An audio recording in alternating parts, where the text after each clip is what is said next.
Arrives. So we got always a little bit flexible here, right? All right, with that, let's get the day started. And it's my pleasure to introduce Tammy VerCauteran. Tammy earned her bachelor's degree in wildlife management in 1995 from Michigan State University, master's degree in 1998 from the University of Nebraska at Lincoln, where she studied sandhill cranes along the Platte River. She began working for Bird Conservancy, then it was called Colorado Bird Observatory, in 1999 as a specialist in GIS and landowner outreach for the Prairie Partners program. She's been Bird Conservancy's Prairie Partners coordinator and outreach director and has served as the executive director since 2008. Tammy serves as the North American Bird Conservation Initiative Human Dimensions Subcommittee Chair, as well as the chair of the Playa Lakes Joint Venture Management Board and co-chair of the Northern Great Plains Joint Venture Management Board. Tammy worked with partners to catalyze the Central Grassland Roadmap effort, which started 4 years ago. She is on the planning team and active in several working groups of the roadmap, including policy, communications, and Indigenous Kinship Circle. Tammy resides in Fort Collins, Colorado, on the traditional homelands of the Ute, Arapaho, Cheyenne, and Sioux. My pleasure to introduce Tammy VerCauteran. Tammy?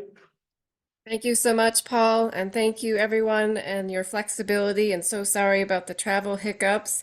I want to also thank Paul, Katie, and Brant for just helping me navigate the technology here. So anyways, coming from a little dark place here in Colorado right now, but good morning. And what I'd really like to visit about is creating enduring conservation that's community informed and led, that will ultimately endure through administrative changes and generational changes.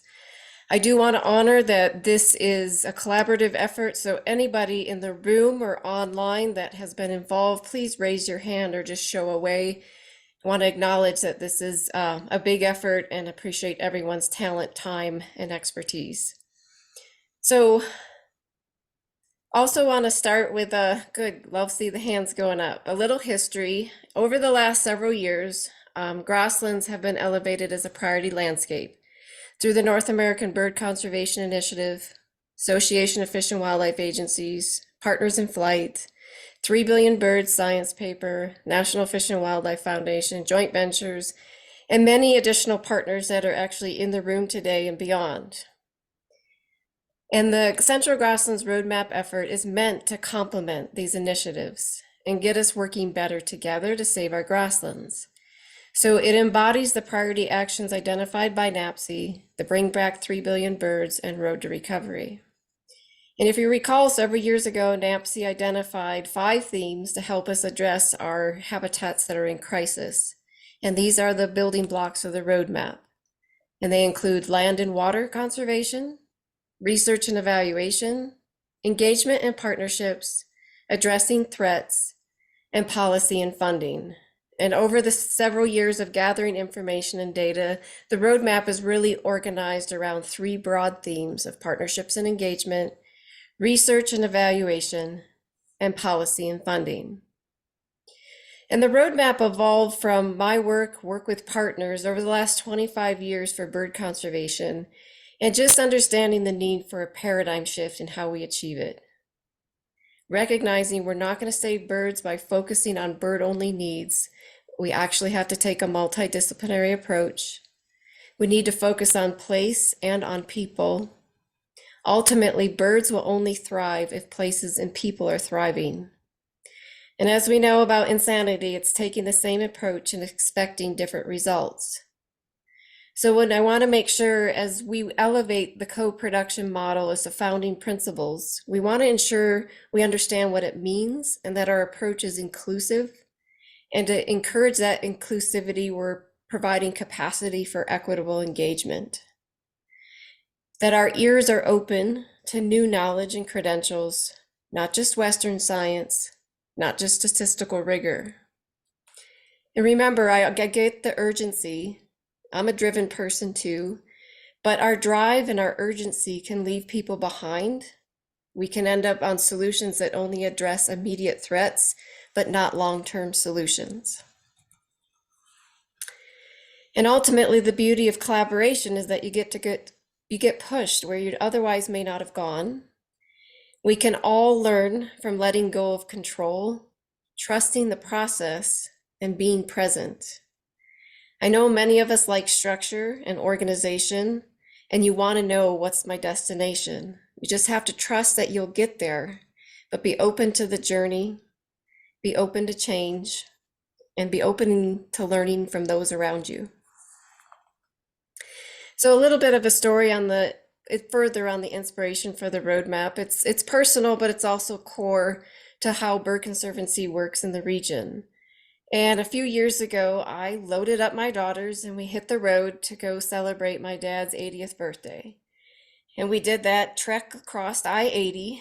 And as I noticed as I was looking out the window, as I was moving out of Colorado and still seeing nice big blocks and intact seas of grasslands, as I got farther east, those grasslands were in decline or they weren't there anymore in a completely converted landscape as I got into Iowa. So I've done this drive for a while, but it's just amazing in your own lifetime to see these changes, and it hits your heart and it hits you hard. And you're realizing that it's not just the grass we're losing, it's all the species that are associated with those places, including the humans living on this landscape. So as you know, our grasslands are at a tipping point, and Bird Conservancy has been working for decades in a collaborative approach, but we have to do more and we have to inspire more. So that drive, the journey I've had with many of the partners in the room help inspire the Central Grasslands Roadmap. So it's meant to be a paradigm shift, and it really focuses on 4 key strategies. It works across 3 countries, multiple Indigenous nations. It's elevating and inviting Indigenous voices at the onset. It's taking a very people-centric approach, and it's bringing together 7 sectors, from private landowners to industry to states and federal agencies, non-government organizations, academics, and foundations. And it's focusing on grasslands first versus certain species or certain groups. And through this, we're working under a constellation or a shared governance model. Bird Conservancy has been the convening organization helping catalyze these collaborative efforts. We've been very fortunate to have a lot of wonderful partners and funders in the room and beyond, from foundations to government, to launch the initiative. From the beginning, we hired a facilitator to guide our efforts and to keep it partner focused and to ensure we're lifting all voices. That facilitator has been with us now for 4 years. We have multiple working groups with more than 100 active people contributing in their talents, from policy to metrics to communications, where multiple organizations are leading and emphasizing their strengths.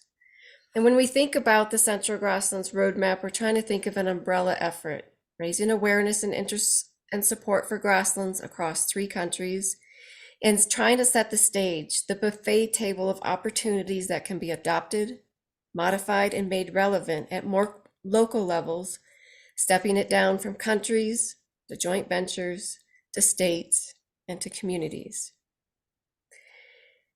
There's a lot of people and organizations working on the grasslands, but in some cases our efforts are going in different directions. There's great ideas and plans, but ultimately our efforts are not adding up.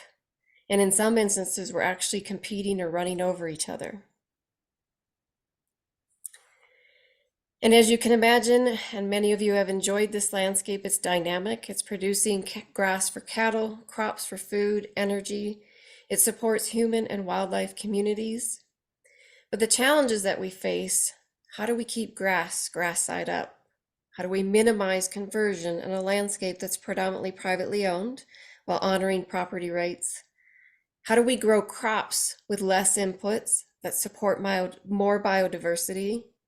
How do we address depleted aquifers and water not only running out for agriculture, but for wildlife and the human communities? And how do we ensure resiliency in a changing climate? We have to address policy that conflicts and incentivizes conservation on one piece and conversion on the next. We need to make sure we're supporting diverse communities and cultures, and that we have a human-centered approach with humans leading the way to solutions. So no one entity or organization can save our grasslands, and it truly requires a collaborative movement and us flocking together. So we have to really challenge ourselves in getting commitment across the sectors and countries to change the trajectory. And through this process, we've really tried to challenge people to think, work together, and be open, respectful, embrace change, and focus on solutions, ultimately checking your ego and logo at the door and ensuring we're all getting on the same road. And also, you need to be thinking of how do we move from sometimes we get into a knower profile to a learner profile, and that we come to the table with emotional intelligence. We have a lot of passion, but sometimes that can harper our ability to hear different voices and perspectives. So the Central Grasslands Roadmap, we've been meeting since 2019. We pulled together a virtual summit in 2020, and it was really a great way to start building trust and relationships. We wanted to make sure that all voices were being heard. We were able to put out surveys to get input and feedback to inform the main framework and themes of the roadmap. We put out producer surveys between the actual virtual summit and in-person summit to get more feedback on what's needed out on those landscapes across Canada, the US, and Mexico. This also allowed us to get more Indigenous engagement and build trust. The World Wildlife Fund was a great partner in making connections and opening doors with Indigenous communities. And we had people working at local levels as well as leaders contributing to ensure we have the top-down and the bottom-up support. In 2022, the in-person summit had 250 participants. We had language facilitation throughout. We really wanted to minimize talking at people, so minimal grounding talks and more roundtable discussions so we could build relationships. We wanted to make sure we had space for voices to be captured, so we're not just lifting dominant voices. So we had a team of facilitators in the room to help achieve. We had space for storytelling and opportunities for countries, nations, and sectors to elevate what they wanted to commit to. And we provided over 60 scholarships to ensure cost was not a barrier to participation. Intentional in getting knowledge and input, and it's an iterative process, and it will always be changing and improving. And I want to think as we move the roadmap forward, and as all of you are working in your species working groups and the work that you do, we need to be thinking about how we move beyond borders. As we all know, birds don't recognize borders. We need to stitch a tapestry of our work together in how we manage, how we provide access and opportunity, and how we share knowledge. When we think about management, our climate and our conditions have changed, but are our knowledge and practicing adapting and changing? Are we learning? Are we taking risks? Are we trying new practices? Are we listening to new voices? Are we incorporating Western science and traditional knowledge? And how are we helping buffer the risk and incentivizing innovation? And then how are we sharing this across borders?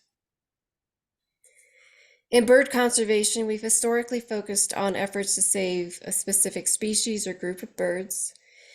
And while our intentions have been wonderful, we've functionally, in some cases, created borders between the species, the management of the habitats those species depend upon, and between even the habitats and the people connected to them.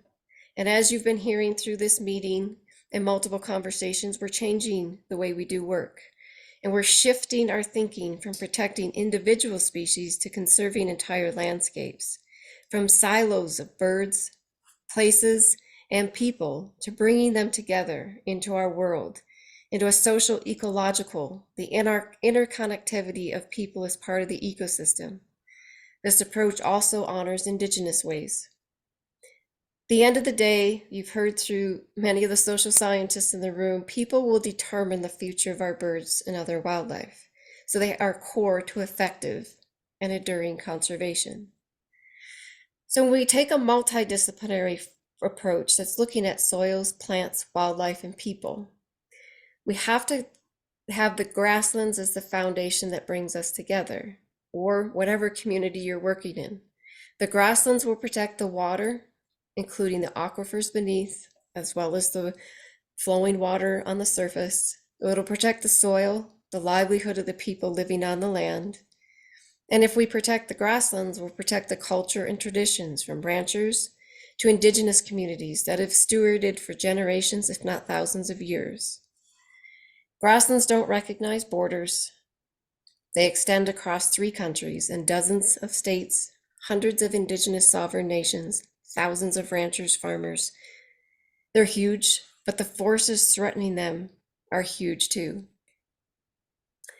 So this is the status of the Central Grasslands region. 700 million acre biome. 60% has been converted or degraded, as identified in purple, by conversion or shrub invasion.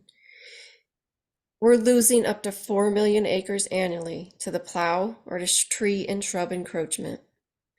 Of the 40% that's still remaining, half, 150 million acres, is over soils suitable for conversion or is already experiencing early invasion of woody plants.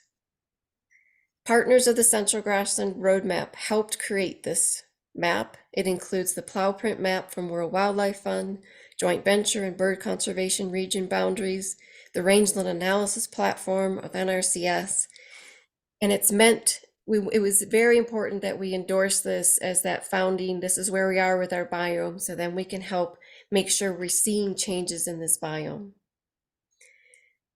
And it's also meant to bring attention to our grasslands at this huge international scale. Then people can step it down, bring in additional, more local data to help inform where to work.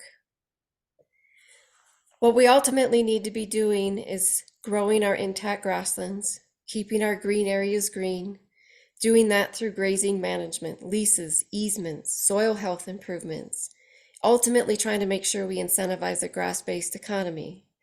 In the yellow areas, we need to be making sure we can move them to green through leases, easements, range improvement, and addressing those early invasive trees and shrubs, like Shelley was talking about in the Sandhills.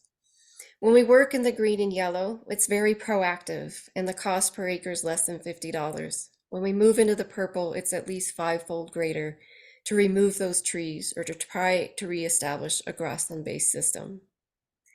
When we're in the purple, and as you hone in, you'll see a lot of green still in that purple, but we want to make sure we're strategically pushing in, building out more intact grasslands. We're dealing with cultivation, and we're trying to connect to those bigger grasslands. The roadmap ensures conservation actions cumulatively match the scope and the scale of the threats to grasslands, elevating voices so everyone sees themselves in the effort and opportunities. The ultimate outcome is to save our grasslands. We also need to provide access and opportunity beyond our borders. We won't reach our full conservation potential, save the lark bunting, longspurs, and other songbirds and species of our grasslands if we don't deconstruct the borders that separate us from one another. I've been blessed to be a visitor and ally in the Indigenous Kinship Circle, the Central Grasslands Roadmap. This started out as the Indigenous Working Group and has evolved into the Indigenous Kinship Circle that is still related to the Central Grasslands Roadmap, but working to become their own entity. And the Indigenous Kinship Circle has representation from nations across all 3 countries. Currently, 8% of the Central Grasslands biome is Indigenous nation lands, yet it can support up to 80% of the region's biodiversity. And for context, this is twice as much land that is managed by the Department of Interior and the U.S. Forest Service. And what I mean by meaningful engagement, I need Indigenous people and other underserved communities need a seat at the table, and the table, the story, the approach needs to change. Tom showed us circles yesterday. We need to think of circles, everyone equal, talking together and connected. Trust and welcome wisdom, experience, ideas, and traditions, and not just elevating the dominant voices, but all voices. And we need to change the paradigm for Indigenous communities on existing and historic land, as well as other communities that tend to be overlooked. We need to respect and honor sovereignty. Indigenous nations are sovereign nations. We need to make sure we're integrating traditional knowledge, programs are accessible and align with diverse cultural values, and that we're sure we're in supporting capacity for communities to engage. Traditional stewardship practices of Indigenous communities shaped our landscapes and in turn bird populations. As the species working groups tried to address knowledge gaps on limiting factors, recognized relationships and stewardship practices go back thousands of years. Bison and prescribed fire largely have been removed from the central grasslands. And many people think Indigenous people followed the bison. Well, we also know that bison followed the prescribed burn set by Indigenous peoples.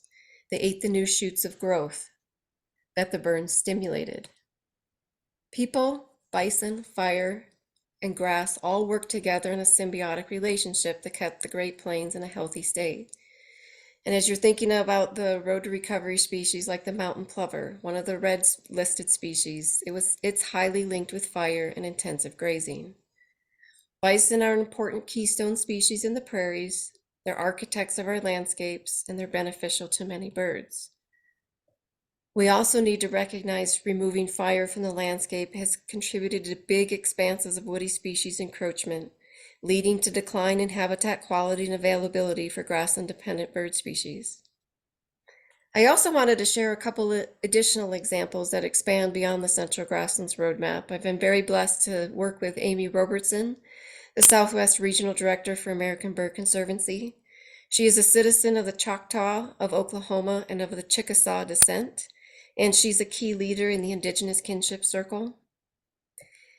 Purple martins are an example of a reciprocal relationship that has been practiced for hundreds, if not thousands of years between our people and purple martins. Amy's Choctaw and Chickasaw ancestors were the first to recognize the benefits of forming an alliance with purple martins. They hung hollow gourds with an entrance cut in the side out of a small tree or pole to attract the martins, which in turn chased off the crows, hawks, and vultures that might have helped themselves to the unguarded fields of corn or meat they left out to cure. The martins also helped to keep insects like mosquitoes and grasshoppers in balance. European settlers were quick to catch on and begin putting out gourds of their own, as well as boxes set against their homes for the birds, mainly as a way to prevent hawks from carrying off their chickens. This mutually beneficial practice is still carried out today. Amy's Choctaw ancestors also had a relationship with canebrakes that stretched for hundreds of miles along stream terraces in the southeast, including Mississippi and Alabama. The canebrakes provided many environmental benefits, including erosion control, protecting water quality, and providing habitat for native birds, fish, and other wildlife. Amy's ancestors depended on the cane for making blow darts, baskets, flutes, clothing, and more, and they honored their relationships and stewarded the ecosystem using fire, which allowed the canebrakes and all the beings that depended on them to thrive.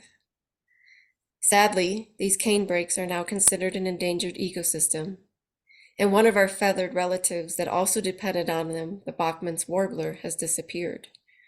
It's not a coincidence the removal of Choctaw ancestors and their relationships with the land and their living relatives and the loss of the warbler. As we look at limiting factors, make sure you're looking for practices and solutions that may have been thousands of years in the making. We can all grow and learn from Indigenous ways and shared values of relationship, responsibility, reciprocity, and redistribution. We also need to make sure that we have ideas and information and that it's flowing.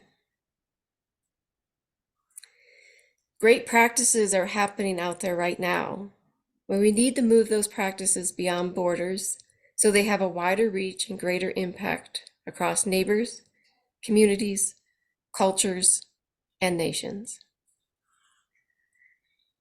From the summit, we actually had ranchers in Montana and Canada connecting with ranchers in Mexico. We had 3 countries, multiple indigenous nations, and 7 sectors elevating the importance of grasslands. And what's more important and what we all want to make sure we're getting to is action. Are we inspiring and making action happen? We had Tata Libby Cruz, a rancher in New Mexico, who's creating a 4-H competition for youth in her community so that they actually know the grassland birds of their area. These are the future stewards of the land. We have Cheyenne Wakpe from First Nations Canada working on a grassland strategy for her community. The Department of Interior elevated grasslands as a legacy landscape in their Keystone Initiative. The National Wildlife Federation is adopting and modifying and still moving forward the North American Grassland Conservation Act to help with more resources for this critical biome. The National Fish and Wildlife Foundation is moving toward a central grasslands initiative that crosses all 3 countries instead of just the Northern Great Plains and Southern Great Plains. We also had 50 organizations across the US, Canada, and Mexico being a voice for Grasslands and You campaign, which was developed by the Communications Working Group with materials available in English and Spanish. If we share information, we get contiguous conservation across communities, and we can affect landscapes. If we think about scenario A, and the idea of isolated conservation, but what if we can encourage neighbor-to-neighbor conversations? What if we move from isolated conservation to more of a contagious conservation in example B, when we're thinking, innovating, and managing at scales that matter to the ecosystem, from soils to water, to grasslands, to the places that draw our pollinators and our birds in. And then how do we make these have demonstration sites? Like Shelley shared how she's bringing fire back to her land and inviting her neighbors out. How do we inspire our public lands to be anchor points for grassland conservation, from refuges to national parks to national grasslands? How can unique initiatives on indigenous lands inspire within and beyond boundaries? And then how can we have these examples, hundreds of them across the region? Creating generational strategies that will endure through administrative and funding changes. To achieve that, it has to be inspired, desired, motivated, and move forward at the community level. We don't want to see management in isolation. So just trying to visualize stepping the roadmap down to a place in a community. I was fortunate to be part of a plenary session with NRCS and some ranchers at the Society for Range Management meeting last year. And I was up there talking with Dave and Holly, and they were talking about what they're doing in their ranch in Newell, South Dakota, how they're integrating cattle and sheep to better mimic grazing patterns of bison, how they're seeing a positive response on their soils, on the health of their grasslands, on the birds from dickcissels to long-billed curlews, to the pollinators. But they're not just keeping that isolated. They're inviting their neighbors, and they're also inviting their 4-H and their future leaders in that community, because they realize maybe not every one of those kids are going to go back to the farm or ranch, but if they come back to the community, they might work at the bank, and that bank will influence that community and what those landowners can do. So they're trying to create that education and generational learning. To make a movement for grasslands, we need new partners and efforts making it happen. What we're doing influences land management, so we need land management agencies in the room, thinking and incorporating biological, ecological, and social knowledge.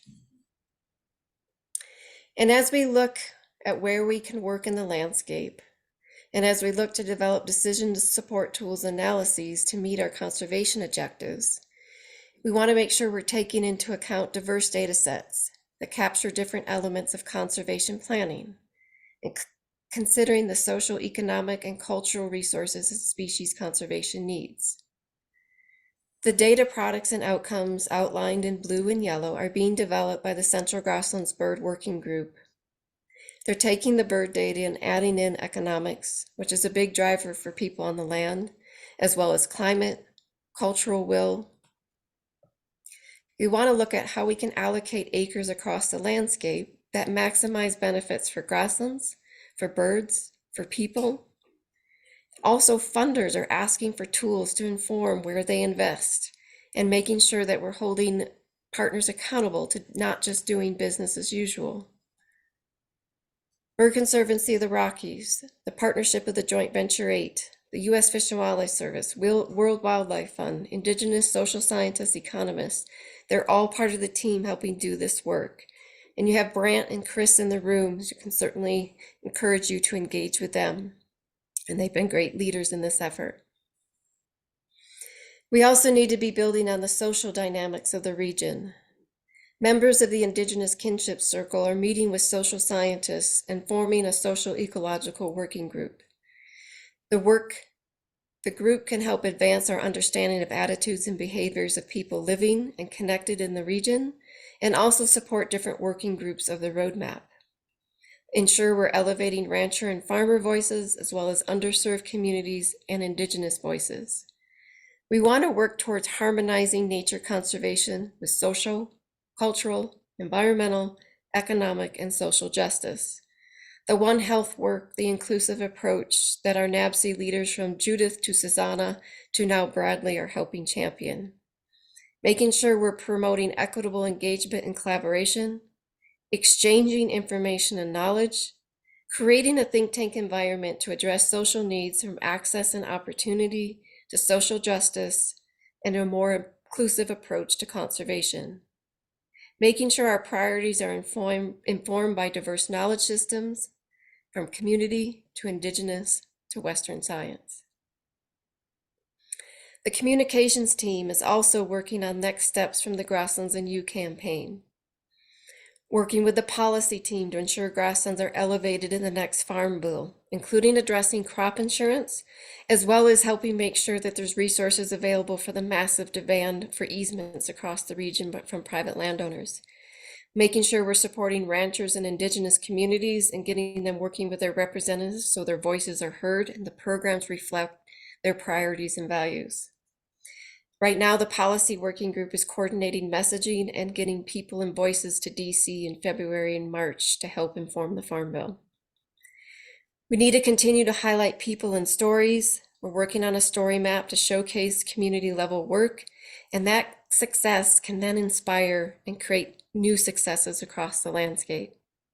We're working with Cornell and World Wildlife Fund on a marketing campaign for grasslands at a national scale. We're also working to advance a framework like memorandums of understanding with the Department of Defense, Agriculture, and Interior to hold us accountable to lifting grasslands.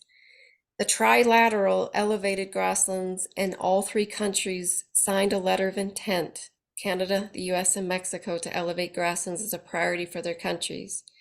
Now the diverse team is working to operationalize that for each country. And we believe the MOU in the US could be a great starter for that. We need voters holding representatives accountable to our grasslands, but we also have to recognize people are not connected to our grasslands.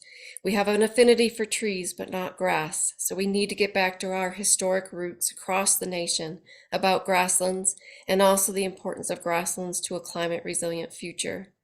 We need to think creatively about how we could use mascots like a new Woodsy the Owl or something that can really get the community connected around grasslands. We need to ensure a multidisciplinary goals for the roadmap, and we want to ensure we're working toward outcomes. The Social Ecological Working Group is ensuring diverse communities are thriving and contributing to resilient communities for the future and a generational approach. We have a 100 million acre goal over the next 10 years that we protect, restore, and enhance, and we actually get to a net gain in grasslands. We want to see stable grassland bird populations in 20 years, also reversing declines for pollinators and mammals, and we have many team members working on birds as well as other species of concern. Partners are working on getting historic baseline for soils so that we can really start improving the basic building blocks of our grasslands. Working with industry on metrics and goals from ag production to transmission, energy, and carbon, and water, and extending the life of our aquifers, sustainable flows in our rivers, and available water for our rural communities. Building off energy from the summit, partners discussed the need to really have a coordinated effort and to keep pulling in the same direction. So the good news is people thought it was good to come together, and they want to make sure that we're not all going off in our own directions. So through discussions, it was decided to work towards hiring a grassland director position. We worked with the steering committee, determined since Bird Conservancy was the catalyzing organization, at least for the near term, we will supervise and host that position, but it'll be co-supervised with the U.S. Fish and Wildlife Service GET team director, John, as well as Tate out of NRCS. And that the advisory team will also help. They helped inform the hiring, and they will help provide guidance to the new director. The director will work with the facilitator on communications, coordination, and collaboration across the initiative. We have support from government, state, foundations, and industry over the next 3 years. And what we heard from funders was they really appreciate the collaborative approach, and that the funding is for the director, but other capacity needs. Our new director will start February 19th. Her name is Maggie Hanna, and she's a rancher from Southeast Colorado. But we realize that this is a big lift for one director, even though we have facilitator support. So we'll also be helping lift some working group leads to help, including the Indigenous Kinship Circle in Mexico. We'll ensure that we have funding available to address barriers to participation in meetings. And then Maggie will help catalyze working groups as needed, participate in meetings across the region, and to keep that momentum going for grasslands. So as I wind up here and as you continue to move forward, I just want to recognize we're going to make mistakes. I've made mistakes, and the best thing you can do is own it. But if you've taken time to build real relationships, you can move forward. That neutral facilitation really is helpful to ensure the process is inclusive and adaptive. And you need to make sure you have people in the room who understand working with people. And you need to be open to new ways and ideas, address barriers to access from language to capacity to even be able to participate. Ensure you're providing safe spaces for underserved to engage, and that you're inviting multiple community members. Make sure you avoid checking boxes, and make sure it's real engagement that elevates capacity for all, and we have inclusive solutions. You can't lift alone. You need multiple leaders contributing. We want to make sure as you're doing this, you're inspiring people to catalyze change. And remember that a lot of times you can lead from behind and move people forward. And I know it's an urgency. It took over 50 years for the birds to get to the state where we are, and it's going to take decades to reverse, and we're going to have to be bridging generational engagement. So it's up to us to be agents of change. Thank you again for the opportunity to be here. I hope you have wonderful meetings. I'm sorry I'm not there, but it's been an honor to join you today.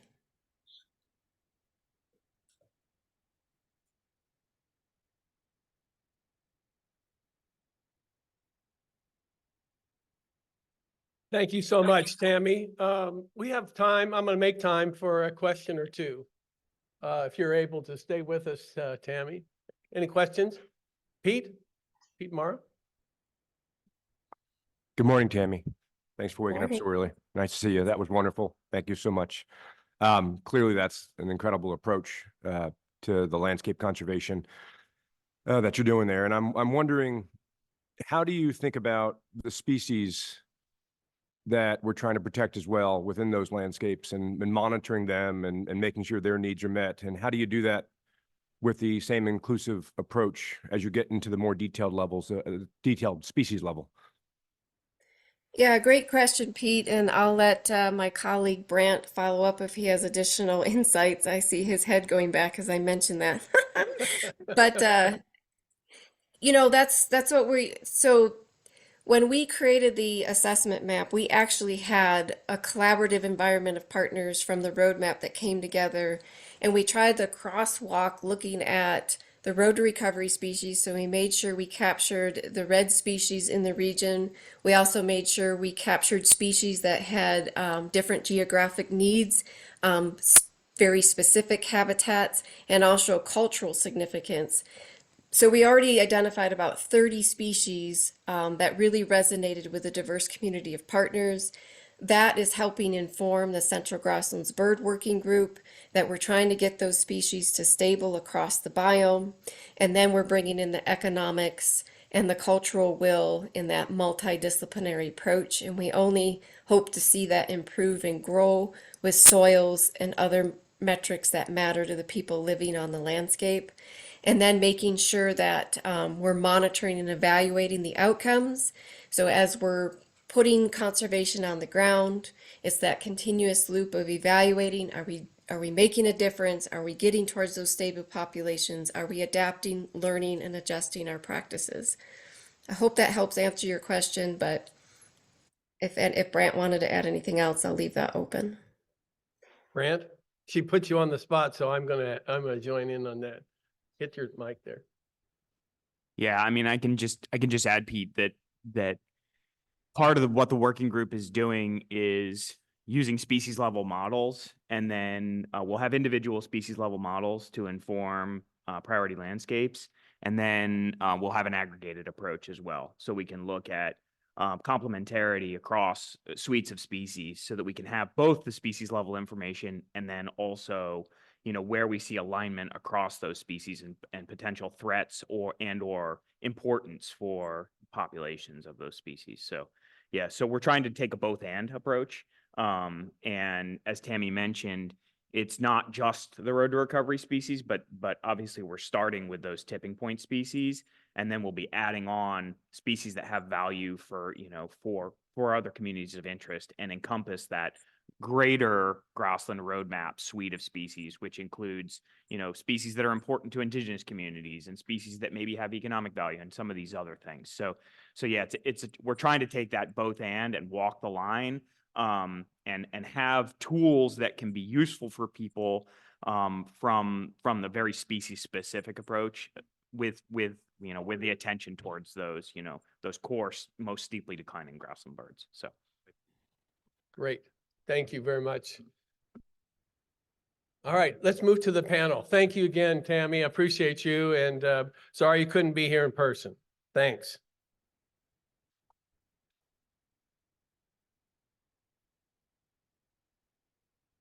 I'll have the next panel come up.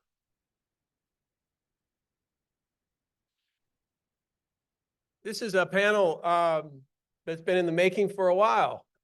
We've had pilot species within the Road to Recovery, as many of you know, and let me introduce it as they are pilot. That doesn't mean priority. In other words, they are important. They're one of the very important tipping point species. They were selected to be supported by some funding from the Knobloch Family Foundation for a number of reasons, and I'm sure many of them that'll come about through the panel discussion.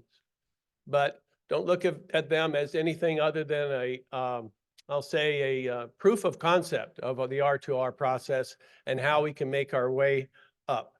So with that, I introduce Quinn Carvey, who is the moderator for this session, and she's our graduate fellow for the year.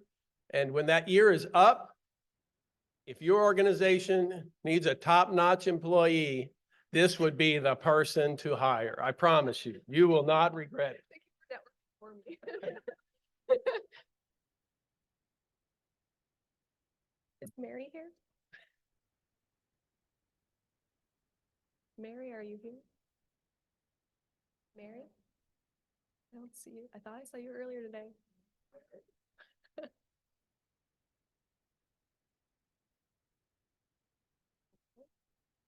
Her slides are last, so. All right, hopefully she'll join us soon. So yeah, as Paul mentioned, I'm Quinn Carvey. I'm happy to be moderating the Pilot Species Working Group panel today. Yesterday's sessions really set up Road to Recovery's approach to the process of recovery by incorporating both biological and social science and full life cycle knowledge and full flyway knowledge as well. So species working groups are really at the heart of this process and conduct this recovery work. So Road to Recovery, through the generous contribution of the Knobloch Family Foundation, supports pilot projects focused on the recovery of 4 species, and we have representatives of those species here today. So the purpose of these projects is to provide a proof of concept for advancing both biological and social science targeted at addressing the causes of species decline. So today we have, as I said, representatives from our pilot species groups. They're all at different stages of their understanding of their respective species, and so offer some really interesting case studies for working groups at different stages. So I'm going to turn it over to the panelists who can introduce themselves. Let us know what pilot species you're part of, how your working group fits within the Road to Recovery framework. So.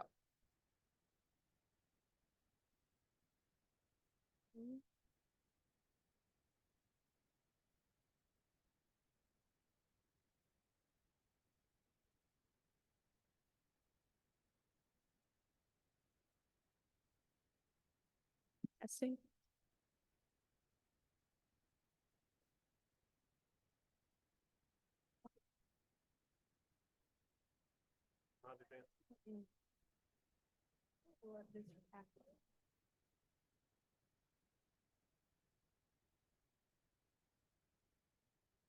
I don't know who did that. I clicked that over there.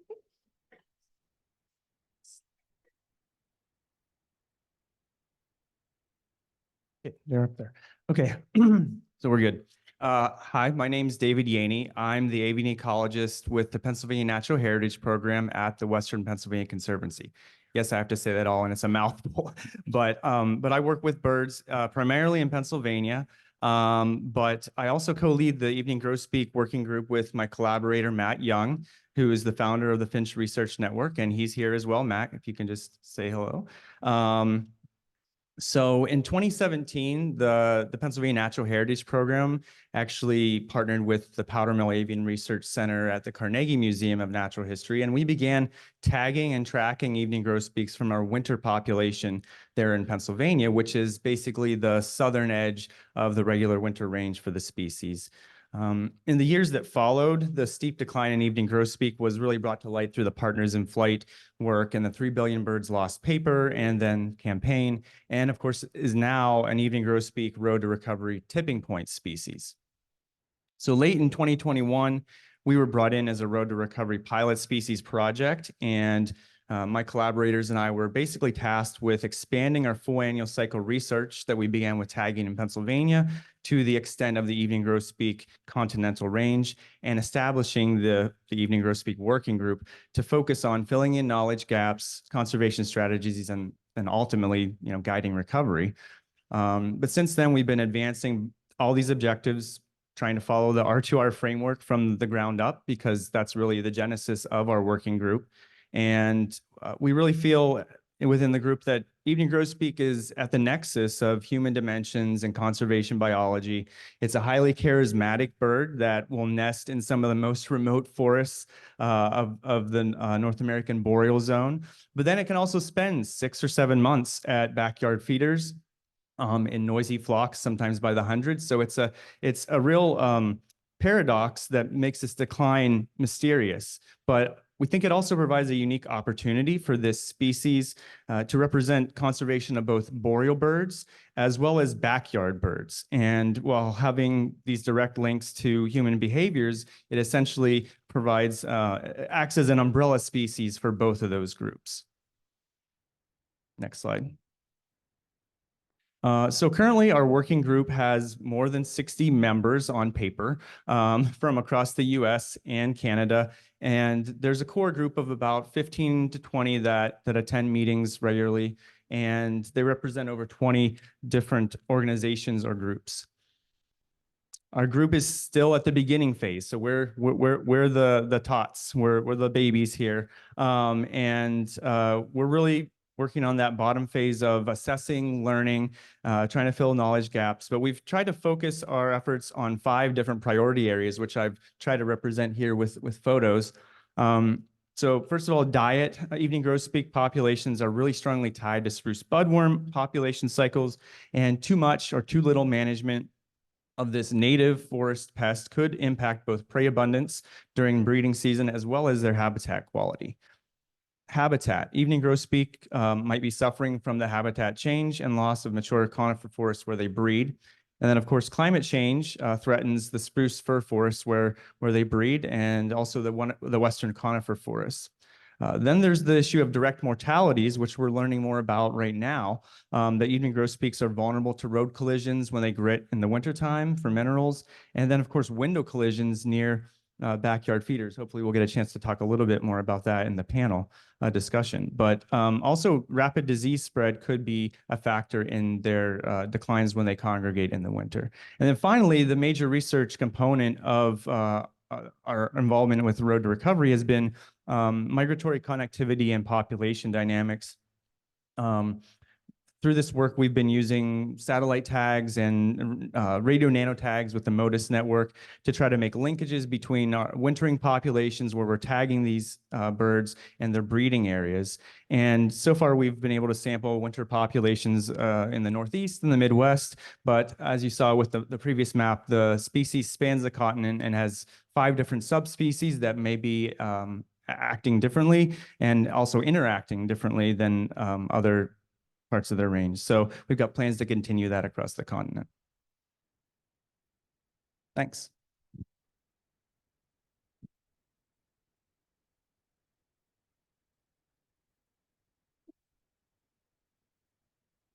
Are you advancing the slides? Yes. All right, I'm gonna challenge Quinn to keep up with my animation on this. I didn't realize I wasn't gonna have any control. Oh, can I? Yes. Oh, that would be awesome.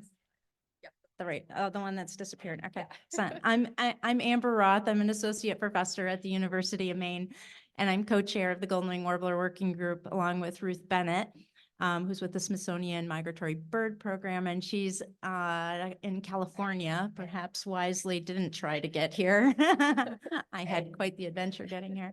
And the Golden Wing Warbler Working Group was formed in 2003.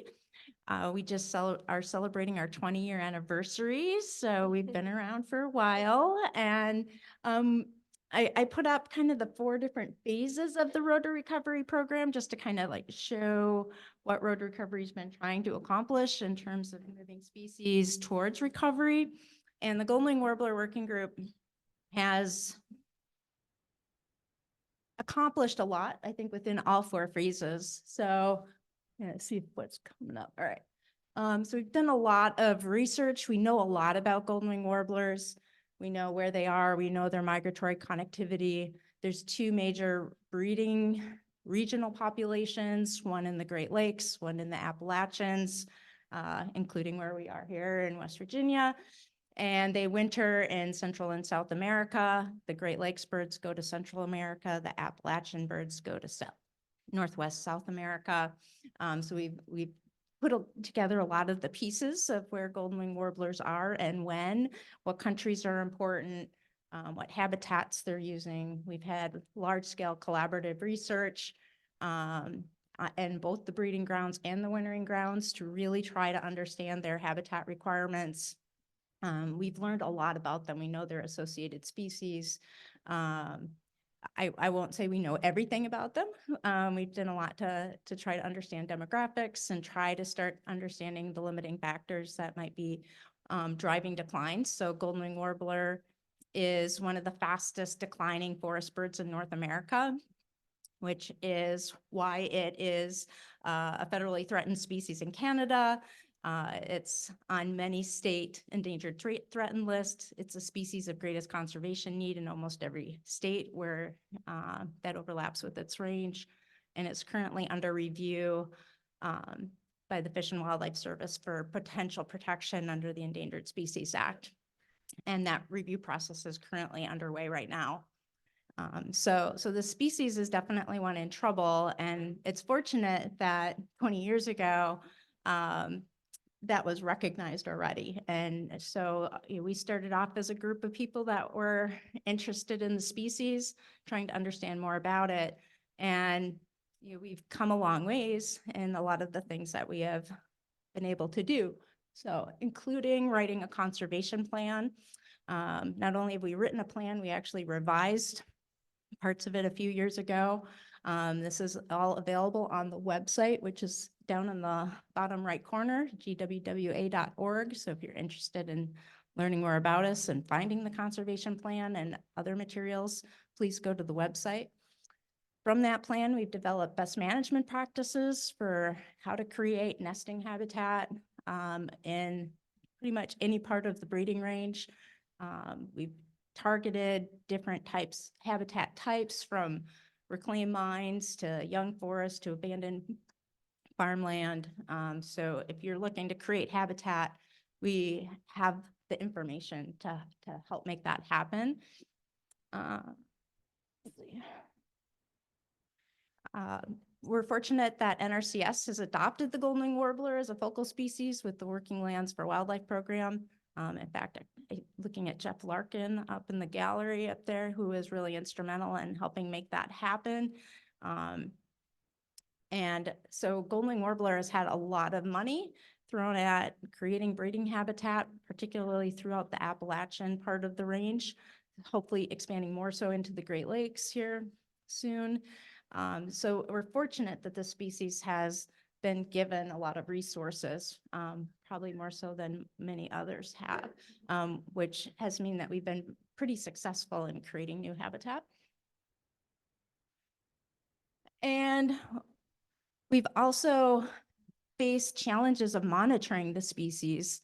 So the breeding bird survey is starting to fail us in our ability to track what's happening with this species. If you look at the trends for the Appalachian region, it says that there's no longer birds in this region, which we know is not true. So in order to be able to track this population, Sarah Barker and Cornell Lab of Ornithology helped coordinate a new survey, largely with state cooperators, to try to track the population in this region, because we have no other way of doing it. And we're starting to find that, and even in the Great Lakes, where most of the birds are found, 95% of the birds are in the Great Lakes region, that the breeding bird survey is not doing a great job there either. And so we might be facing in the future the need to have a more targeted survey in that region as well. And this is going to be an issue faced with other species as well, especially rare species that the breeding bird survey doesn't track well. So this is not a unique problem to golden wing warbler. And this map that I'm showing here is actually a map produced by Adam Smith, who brought together breeding bird survey data and the Cornell coordinated survey in order for us to be able to put together a trend and abundance map for the species. So if we were just looking at breeding bird survey data, much of the Appalachians would not have any information shown there. So because we've kind of gone through all phases to some degree, we're more in a phase of kind of adaptive management at this point. Like I mentioned, we'd revised our conservation plan. So we're starting to kind of build on what we've done in each of these different stages. And so that's really important because we don't know everything there is to know about golden wing warbler, and we're constantly learning. And so as we learn more, we need to make changes to what we do for conservation for the species.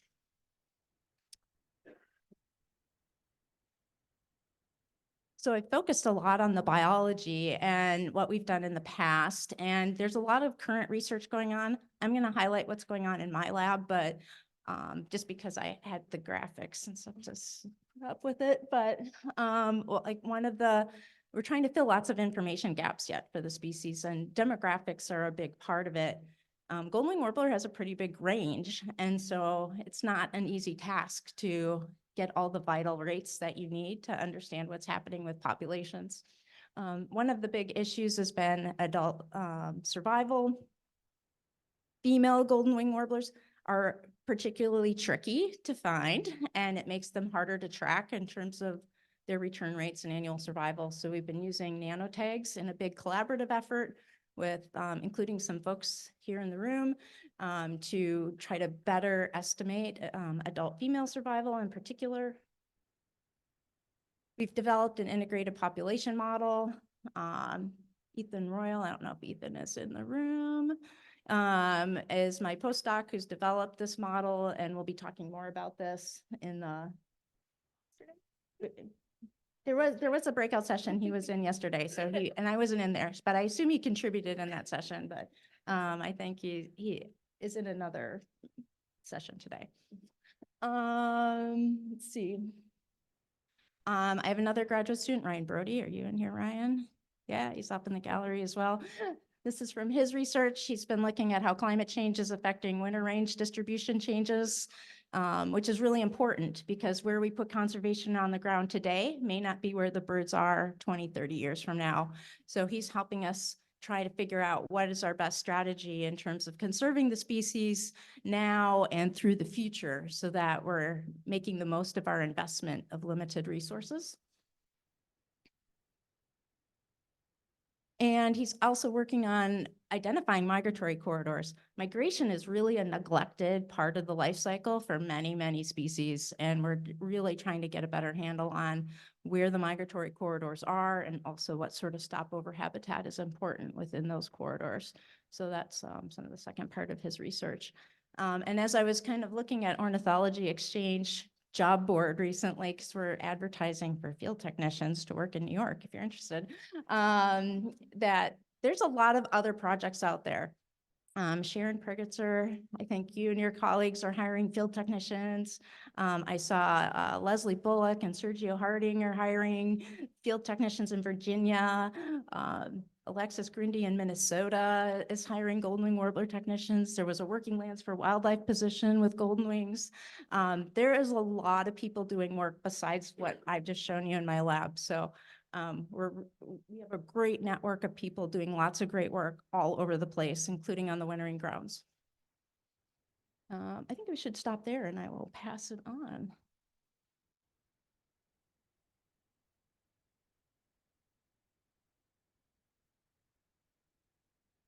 Do you mind if I come up here so I can see my slides?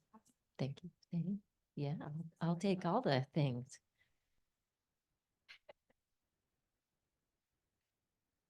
Oh, I don't want to have two. Oh yeah, that.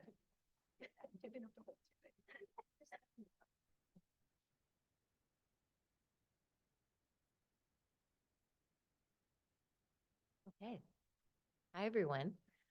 My name is Katie Christie, and I work for the Alaska Department of Fish and Game Threatened, Endangered, and Diversity Program. And I am on the International Lesser Yellowlegs Working Group. Lesser yellowlegs have been declining precipitously over the past several decades. And as a result, they've been identified as a tipping point species, a species of greatest conservation concern in Alaska, a threatened species in Canada. And so multiple lines of evidence, including the breeding bird survey, as well as migration counts, are pointing to these declines, which are occurring across their boreal breeding range. And so our working group formed a couple years ago with the help of the Knobloch Family Foundation, which allowed us to hire Kelly Srigley-Werner, our coordinator. And Kelly herds us like cats. We meet every 2 weeks, and she keeps us on task and keeps the ball rolling in terms of our priorities.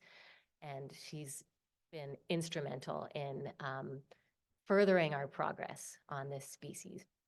But I'd also like to acknowledge our other members of our core working group. We have a broader working group, but this is our core working group. Brad Anderson, oh my goodness. Sorry about that. That was just for emphasis. Brad Anders. So both Brad and Kelly are retired U.S. Fish and Wildlife Service employees, and they are a powerhouse. So for other working groups that are forming, get some retirees who have a passion for birds. I highly recommend. We had these two over here. So Brad has been instrumental in guiding our working group over the years. Jim Johnson also has been there from the very beginning. He's a current Fish and Wildlife Service employee with migratory birds in Alaska. Natalia Martinez-Cerci with CONICET, Argentina.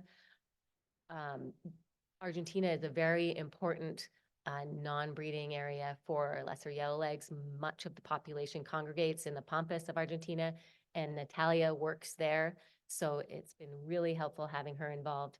Benoit La Liberté with Environment and Climate Change Canada is on the working group, as well as Erica Knoll with Trent University. So all the people I've mentioned so far, as well as Jorge Velasquez with Audubon International, are here. So that's great. And David Mizrahi with New Jersey Audubon. He's not here, but he joined us recently, and he's also been extremely helpful on our working group. So it's been a team effort, and we've accomplished a lot over the past couple years, but we have a long way to go. So we look forward to continuing our work. So we have been answering several biological questions, and some of the research questions have been more or less answered. We have sequenced the genome of lesser yellowlegs. We found that the species is panmictic, and we were not able to detect any genetic structure across different breeding populations sampled from Canudi National Wildlife Refuge in Alaska all the way to Mingan, Quebec. So that was interesting. We also tracked birds. We put GPS satellite transmitters on birds across their breeding range, and we tracked them to their non-breeding areas. And we were able to identify key stopover areas as well as habitats that they use. We found that they are strongly associated with agricultural landscapes, private lands, during the entire period where they're not breeding. So they're in the, these relatively pristine boreal habitats during the breeding period, but then for the rest of the year, they're in highly modified landscapes for the most part. And so we've completed the migration and genetics components of the research, and we have several other research projects underway currently. We have demographic studies on the breeding areas in Anchorage, Fairbanks, and Churchill, Manitoba, and we look forward to comparing reproductive rates as well as adult survival rates in those different areas and producing an integrated population model eventually. We have a habitat selection study in the prairie potholes region, as well as we're starting to look at habitat use in the Argentinian pampas. And we have a pesticide study in the prairie potholes region, where we are looking at exposure to neonicotinoid pesticides and possible effects on refueling rates. So simultaneously with the biological research, we are creating partnerships with people on the ground that are going to be part of the solution. So we are working with hunter groups in the Caribbean Basin because we know that unsustainable harvest is occurring in that region, and that is likely contributing to declines. So we are establishing partnerships with hunter groups in that region to come up with solutions. We are working with NGOs across the range of lesser yellowlegs, landowner groups like Partnerscapes, as well as citizen scientists in the breeding range. So all of these partners will hopefully be helping us come up with solutions for the very tricky task of identifying threats and addressing threats for this species that has such a large geographic range. And so we're listening to our partners, and we're learning from the biological research that is coming in. And so this is an iterative process where we are constantly learning from this information.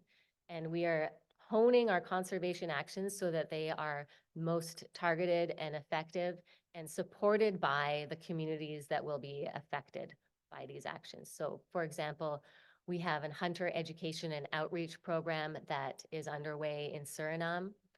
You've also heard about the Human Dimensions Project that is starting in Guyana.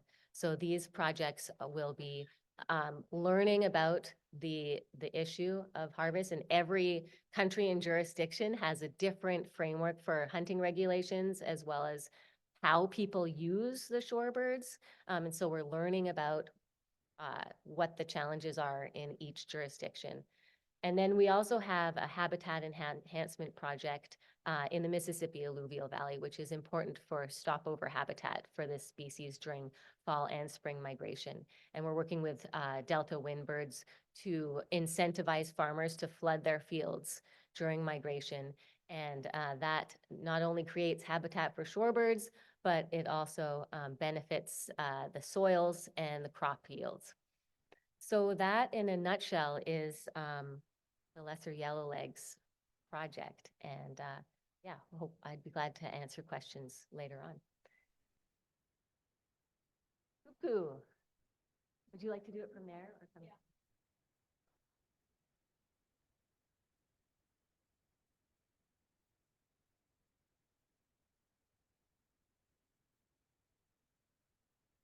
Hi, my name is Mary Whitfield. I work for I'm the research director for the Southern Sierra Research Station, and I have an alarm setting problem. I've worked with yellow-billed cuckoos for over 30 years and am a member of the yellow-billed cuckoo working group. None of the leaders of the working group could make it to this meeting, so that's why I'm representing them today. And the working group in general, it's about over 200 members, I think, so we're a fairly large group. Yellow-billed cuckoos are difficult to monitor due to large home ranges, secretive nature, eccentric breeding habits, large geographic areas involved, and the low population size. Thus, we need a large group of researchers to conduct work at various sites in different parts of its range, because we only have decent demographic data from a few select sites. We just recently conducted the first range-wide survey for the Western distinct population segment of the yellow-billed cuckoo in 2022.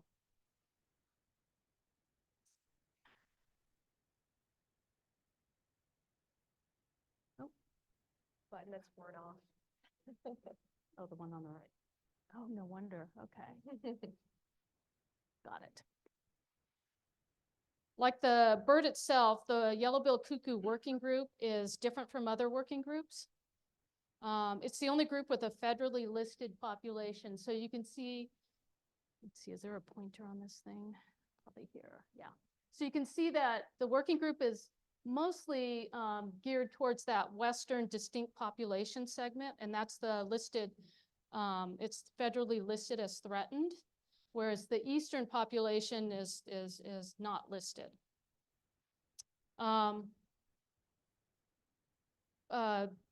we are mostly focused on that Western population, we also encourage people to do research on the Eastern populations as well, because I think that's really important to get a full picture for yellow-billed cuckoo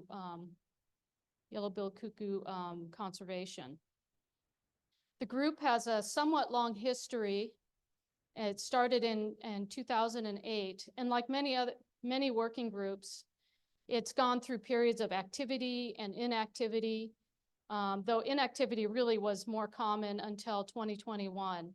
And so in its earlier iterations, it was mostly a listserv group where people exchanged information, and there really wasn't a lot of like online meetings or online meetings at all. During 2021, it became more of a working group rather than a listserv group. And it now has a charter, subcommittees, action plan table, and meets regularly. The goal of the group is to conserve and recover cuckoo populations to the extent that they are stable and flourishing.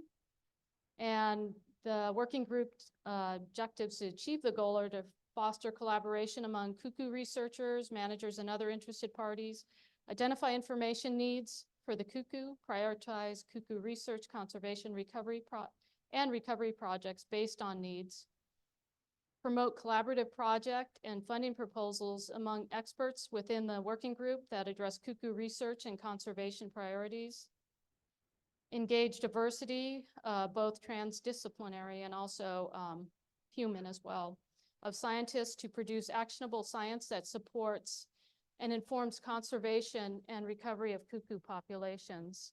Track both working group and partner activities and progress on priority actions.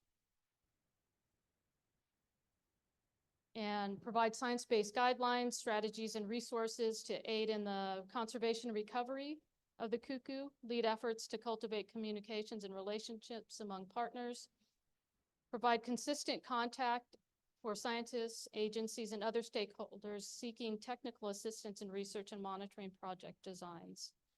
Coordinate contributions to federal listing actions and species evaluation requests, and species status assessment and recovery plan development and implementation. So right now, the cuckoo was listed in 2014, and they're still working on the species status assessment, and then after that, the recovery plan. So the work on the yellow-billed cuckoo really doesn't fit neatly in the framework, in the R2R framework of the different stages. In some ways, we're at the beginning, right at that first stage. In other ways, we do have a lot of basic breeding information and some good long-distance movement information, largely due to Callie Stanley's work on tracking the yellow-billed cuckoo ranges, their movements throughout the range. But we need to collect more demographic data from other sites within their range. That's really critical. Right now, the social aspect is really limited at this time. Group members are communicating with Katie Holland and Esmeralda Bravo on trying to establish more of that. And Callie Stanley and Pete Marr are working with BirdLife and local NGOs to work and develop projects in the Gran Chaco area, so in their non-breeding site areas. And as a working group, they're working to identify and connect with partners. We still need to identify who are the key stakeholders, partners, and people, especially in the non-breeding grounds. And that's it. All right, so you've been introduced to all of our speakers and their different respective working groups. So I'd like to first open up the floor to questions from the audience. Yes. Thanks for your presentations. Great to hear what you all are up to. I'm wondering if any of you have an example of a co-produced research project that anyone within your working group or otherwise is doing.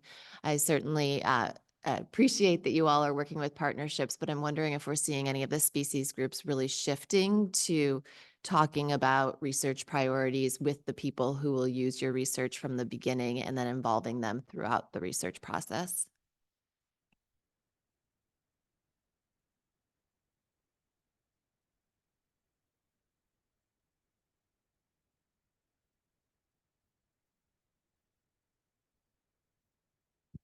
All right, we've got power.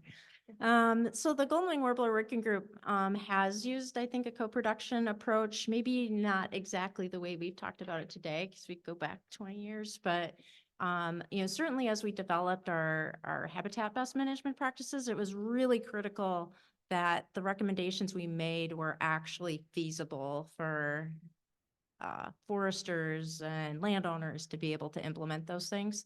Because you can make, especially I'm thinking as somebody who teaches about forestry, it's really easy to make recommendations that foresters look at you kind of sideways, like that is not something that we can do operationally, especially when we're talking about golden wing warbler habitat where it's very patchy. It's patches of herbaceous vegetation, patches of shrubs, patches, different, tree mosaics.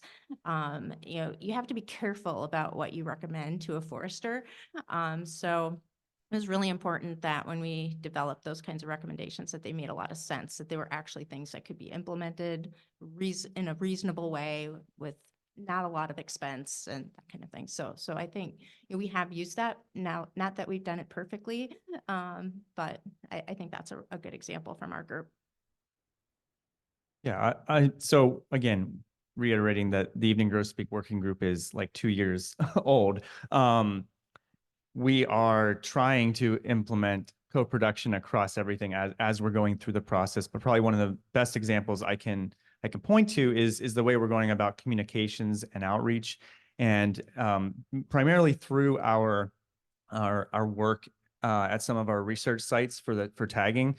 We tried to connect with community members, and for example, at our site in Minnesota, which is at Sax-Zimbog, which is a really popular birding destination. If you want to see your great gray owl in the United States, you go to Sax-Zimbog. But we had what we called a coffee house chat there with community members, included just members that are interested in birds, local government officials. I believe there was a township supervisor there, some business owners, just to kind of get their input on what, not just the evening grosbeak, but what do these boreal birds mean for them and their community, as that's a community that benefits from ecotourism related to those species.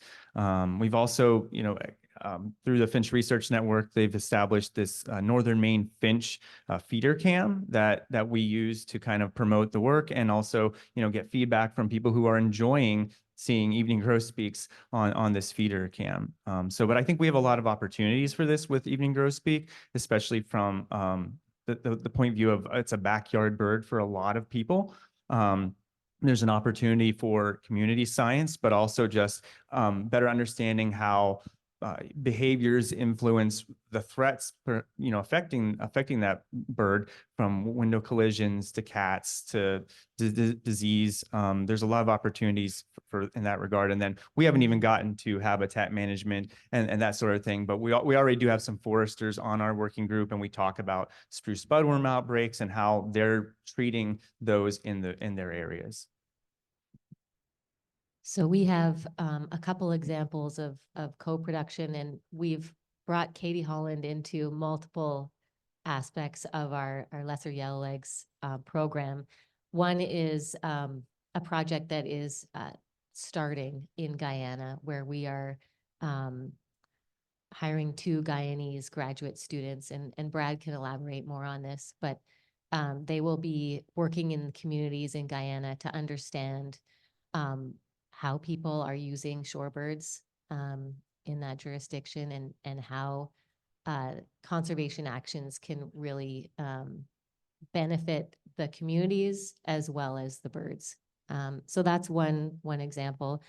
And then another example is a proposal we've been working on with R2R to hopefully we'll get funded eventually to work with farmers in the Mississippi Alluvial Valley to understand their perspectives on how incentive programs can have, more support by the farming community, and how we can work with them to create shorebird habitat, and what their perspectives are on creating wetland habitat on their lands, and how that might contribute to a management plan for lesser yellowlegs. And then we also have engaged Katie on a citizen science study in Anchorage, where we have a study surveying lesser yellowlegs and other birds of conservation concern in wetlands around Anchorage. And so we're going to reach out to citizen scientists to understand their perspectives on bird conservation. And so we look forward to further developing that study.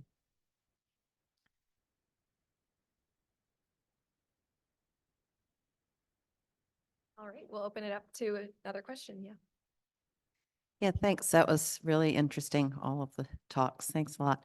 I'm wondering, just with the golden wing warbler working group, because you've been around for 20 years, can you point to limiting factors at this point? And have you seen progress in terms of increases? I mean, you mentioned the breeding bird surveys are now not detecting them in the Appalachians. So anyway, could you maybe speak to that?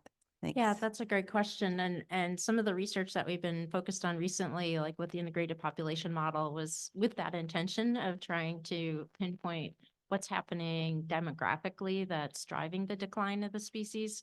And we're at a point where we're starting to rule things out, but I'm not sure we're to the point where we can pinpoint exactly the problem. Fecundity is really good. So the good news is, golden wing warblers are productive when given the opportunity. Adult survival, female survival might be a little lower than males. So there might be some issues there, particularly maybe on the wintering grounds. Females are in habitat that tends to be more fragmented and less likely to be protected on the wintering grounds. So that might point to some issues with survival. Our biggest unknown, though, even that remains, is what's happening with immature birds. We don't know what their survival is. We don't know anything, about what they're doing at all, really. So that's our big unknown. We don't know what dispersal looks like. We know adults tend to stay close to whatever their first territory is they choose. They tend to stay near or on that territory. So site fidelity is really high for the species. But what's happening with the birds that haven't made those territorial decisions yet is what's a big question mark. And that might be where there's something going on. If those birds aren't surviving, they're not being recruited into the breeding population, right? So, yeah, so I don't have a definite answer, but I think we're getting closer. With each research step, we're getting closer, I think, to finding answers that are going to make our conservation more effective. And you also mentioned about population trends. And even though we struggle sometimes monitoring populations regionally, we have done a lot of work, and actually Jeff Larkin's one person who's done a lot of this, is monitoring what's happening at the site scale. And we know that the management that we are recommending is effective, and that birds increase, and that they're successful when we create the habitat in the right places. So we do know at that scale that we do have a population effect locally, so. All right, another question, yeah. I was gonna go behind, but. Thank you, and thanks for the presentations. And with these pilot working groups, I'm wondering if there has been a chance to develop sort of best practices for working groups or recommendations, and within that, guidelines for incorporating and engaging participants and partners.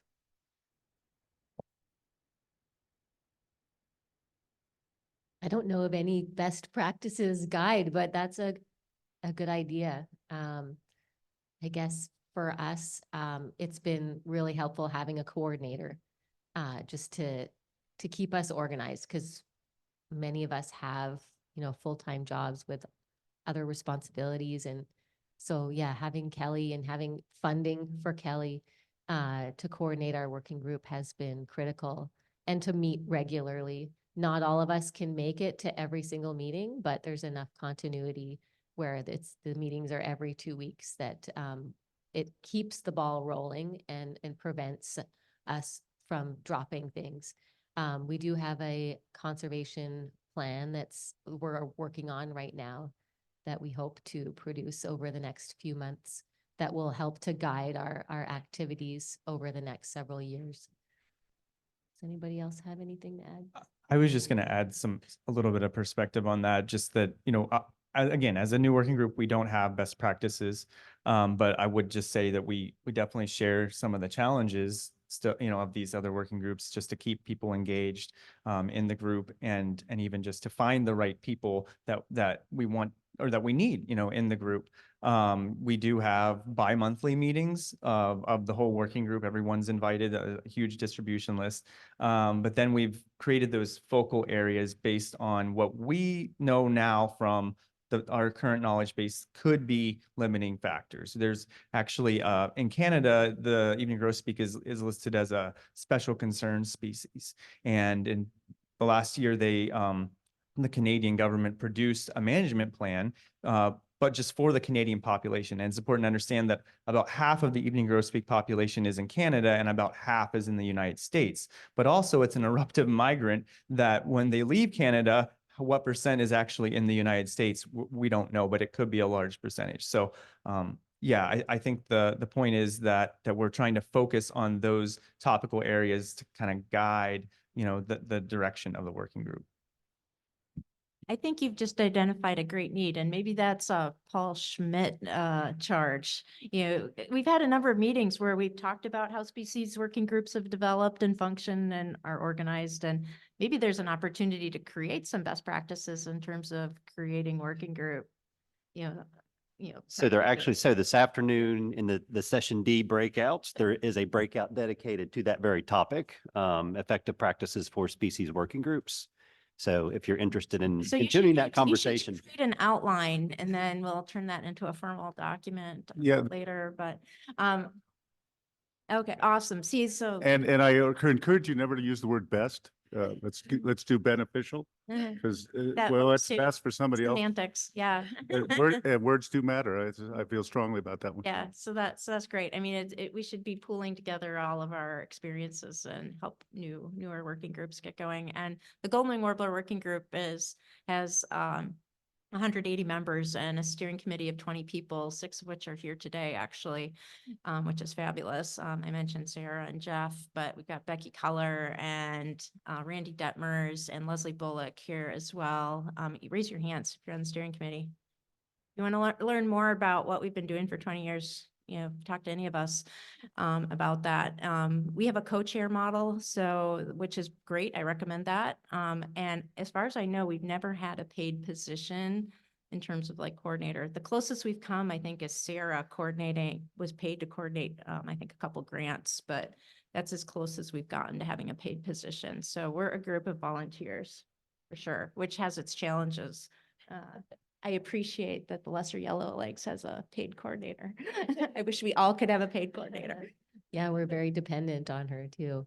I would echo that there's no best way to do it. I think that there are multiple ways to run a working group, and I think it would be hard to identify, a single recipe for success because it just varies so much depending on the threats and the species range. I also wanted to mention that we have a really open door for our working group. And so if somebody wants to come to a meeting, if they show an interest in lesser yellowlegs, we invite them to meetings. And if they show an interest in being on the working group, then we invite them. And so it's constantly growing and changing. And so we try to be as inclusive as possible.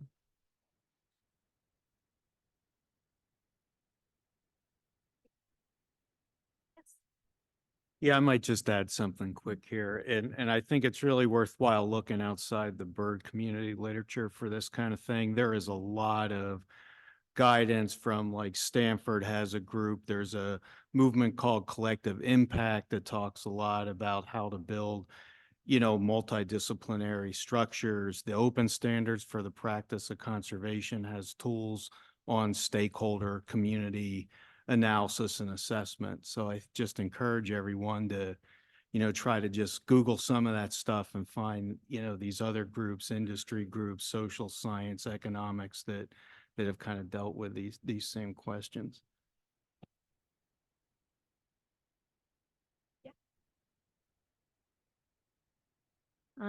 Thank you, everyone. First off, I am totally on board with all the partnering, and I'm really impressed with this conference and the focus on that.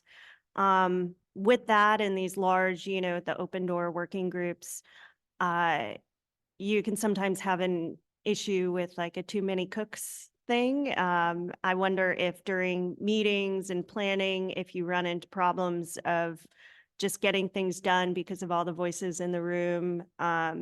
And if so, how do you deal with that? Again, I'm totally on board with all the opening and the partnership and everything, but that's a potential challenge. And I wanted to see if you have any advice or words of wisdom on that.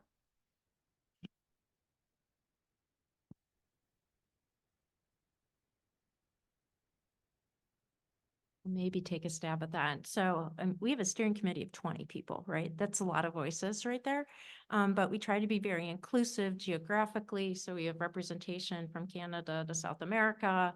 We have representation of a lot of different institutions and different perspectives. And we want to make sure that we're not missing something and that everybody has the opportunity to contribute to the conversation. So I don't know if there's a point where there might be a point where there's too many voices or too many cooks in the kitchen, right? But I haven't seen that. And given that everybody's volunteering their time, not everybody is contributing at every single moment in every single meeting. So is something that people, contribute as they have more time to contribute. And so it's dynamic in that way, as well. So I don't know if anybody is, conflicted with having too many people involved. We're always fighting. No, just kidding. I think the way that we avoid the too many cooks in the kitchen thing is that everybody has their area of expertise, and when we respect that. So, Brad and Benoit are on the Atlantic Flyway Harvest Working Group, and so they provide that expertise on what's going on in the Caribbean Basin. And then Jim and I are in Alaska, and so we are kind of feet on the ground in terms of the demographic studies. And then, Natalia's in Argentina, and so she provides that level of expertise. Jorge's in Colombia. And so everybody has their different area in the kitchen, so to speak, their different, food item that they're focused on, if we want to go with that metaphor. So that's how it works for us. I'm not on the steering committee, but from my understanding is that really isn't a problem either, because like a lot of these working groups, it's most of the people everybody is volunteering their time, and it's probably more of a problem finding people that'll do more work than there's too many different opinions.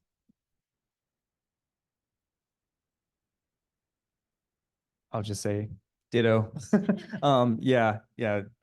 Our group's growing, and I say we've got, I think that's what I said on paper, 60 to 70 people, but at the meetings, it's really like a dozen people that are, contributing. And I should point out Stephanie Eggers here, also from our working group, from the USGS Bird Banding Lab. And, she's an example of one of these members that is contributing kind of, more than their fair share of the work toward our goals. But that's why we've also tried to, and again, I'm interested in this session, Todd, about and about the structure of a working group and what we can do best. But the way we've chosen to focus it is kind of threat-based groups where people are kind of going to their own interests and trying to meet in between the regular meetings, so that at the big meeting, which could be 15 people, 20 people actually, at our last one. So it's growing. So we may have that problem. I don't know in the future. Lots of people love evening grow speak. So, but yeah, usually it's the opposite, that we still want more people to be involved and need them to fill out these needs of the working group. I think I missed the 5-minute warning. So we've got any lingering thoughts on advice as we close out the session for people engaging in recovery or incorporating biology and social science? I guess a final piece of advice is success comes in many different forms as a working group. And think about success in increments and not necessarily feel like you have to recover your species tomorrow. I'm thinking like EJ and this Bachman Sparrow group, right? Success today might be just identifying people that have common interests, right? And maybe starting to get organized and figuring out how to communicate. I mean, that might be success today for Bachman Sparrow. Whereas for Kirtland's warbler, which is considered a recovering species, it does have a working group behind it. Success for them might be continuing to make sure it's a recovering species and doesn't slide back and needing Endangered Species Act protection again, right? So success is going to look very different for every working group. And I'd say pick the steps, the pieces, and take success as you can, and celebrate those successes when you get over those little benchmarks. Eventually start filling out the wheel. I'll just, did Paul have a question? I did, and I was going to, in order to close out this session, I wanted to ask and answer it in as best you can in like 1 or 2 words or a sentence. If your species working group had, without restrictions, $100,000 a year for the next 10 years, what would you invest that money in? Without restrictions, you could, and just What do you need to advance where you are to where you need to be? A paid coordinator, someone other than me. Yeah, we would continue paying for our coordinator and pay her more, because she's so helpful, and has so much expertise, in both, human aspects of talking. She's really good at talking to farmers, and, she's a people person. So having that to balance, the science, us people that are more sciencey, and she's just really good at reaching out to different partners. But yeah, so aside from that, we would put the money towards understanding the pesticide issue and whether, these agricultural habitats are providing high quality habitat for, like, flooded agricultural fields are providing high quality habitat for lesser yellowlegs and other shorebirds. So really digging into that issue, because that will, the rest of our actions in agricultural areas will hinge upon whether we can actually create high quality habitat by flooding fields. So that, and then we would put money towards getting data from multiple parts of their breeding range to really understand the demography of the species. So working towards that integrated population model, and having somebody, I guess, more data from we have good data from Anchorage, but we need good data from other parts of their range, like Churchill, Manitoba. So keeping that study going for a couple more years. You ran out of money a long time ago. I for know. That answer. I know. I'd put another 0 on it. You had you had it at the first one. Okay. Yeah, I would say a paid coordinator as well, and preferably with a sociology background, I think would be good. So hopefully the steering committee would agree with me on that one, but I think so, paid coordinator for sure. And I'll just, there's 3 things I can think of. And so I'll also say, I'm here representing my organization. So and I'm coordinating the group. So am I paid? And Matt is, so we are paid in some way, and I don't know how many other people on working groups function in part of their actual job. So there's that, but it's short, more money for, devoting time. Time is another thing to the working group.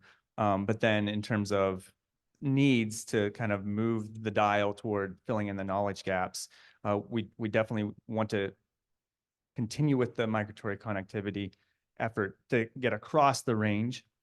We haven't touched the western states yet, and then we know there's different things going on with their threats out there. Those populations function differently than our boreal forest eastern types. And then also this direct mortalities issue, working more with Stephanie Egger, and their group at USGS, looking at window collisions, for example. Yeah. All right, thank you, panelists, and thank you all for your really great questions, and we'll turn it over for the next set of presentations or break or whatever's next.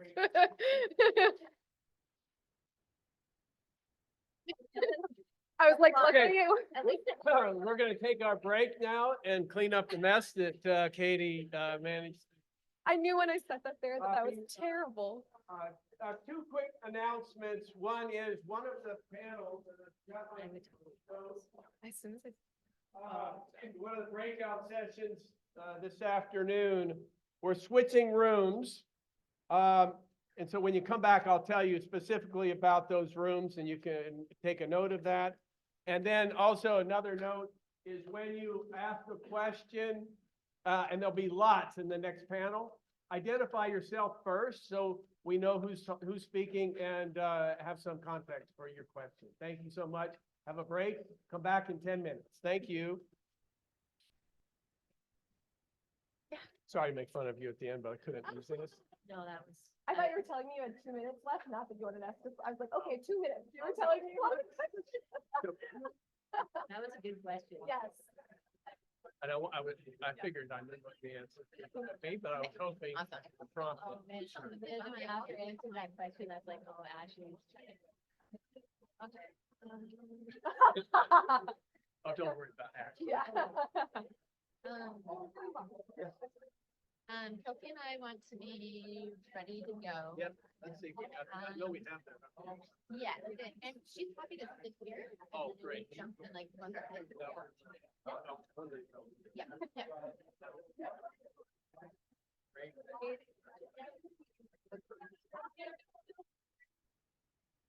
This is still screen sharing, it says. Yeah, but I don't mind screen sharing. Okay. And show is at the bottom here. See, I can't see. Yeah, I know. It's impossible to see that from all the way over there. How about that? Ah, perfect. There we go. Okay, good. Thank you. Now, I find your cursor again. Bring it. So your cursors, okay, it's over here right now. Need to bring it to this. Okay.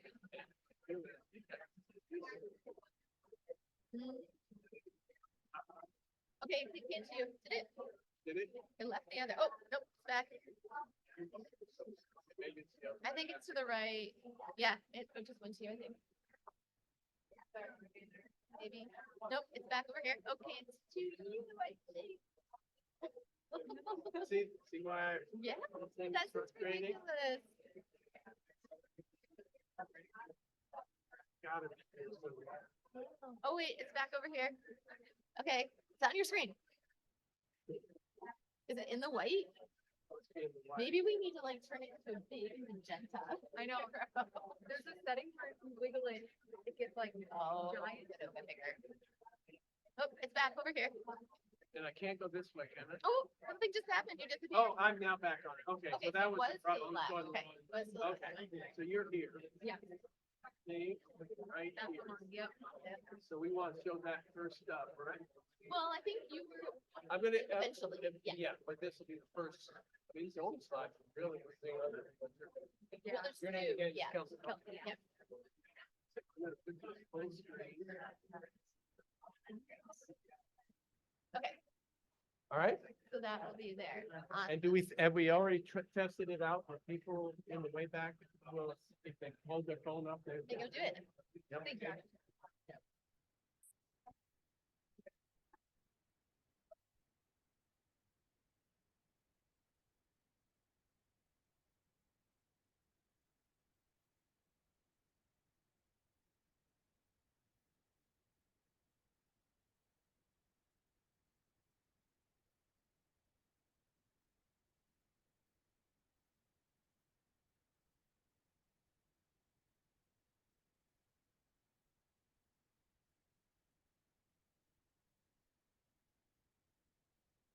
So, Kelsey. Yes.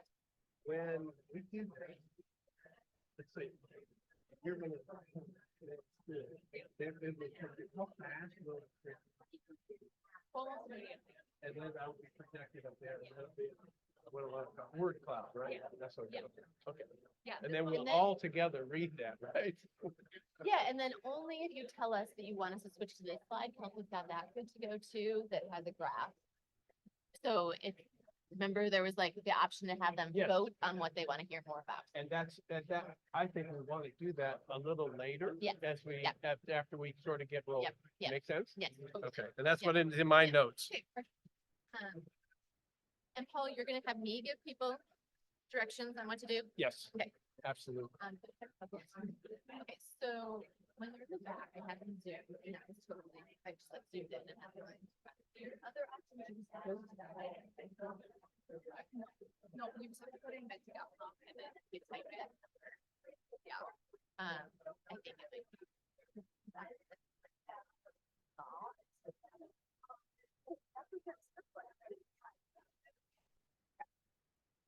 That's gonna be awesome.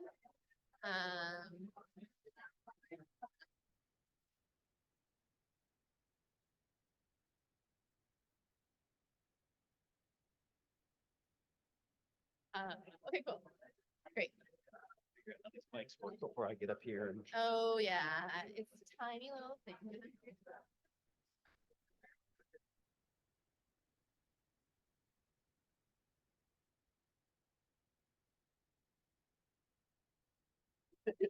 Oh, where am I reading this? Awesome. Okay. helping us. I'll sit here just in case.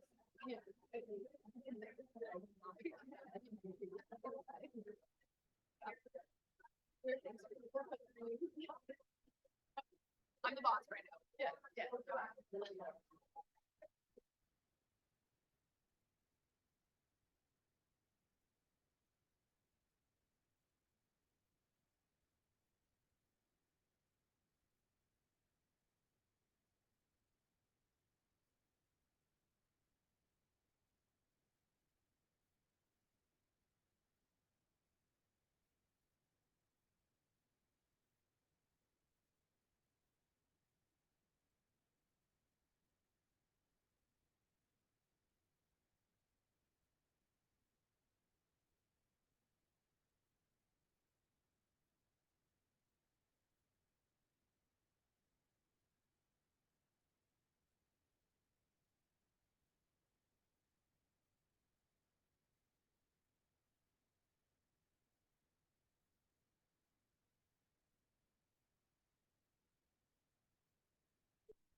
Awesome.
Okay, I'm going to ask you all to get into your seats and I'll make a sweep outside.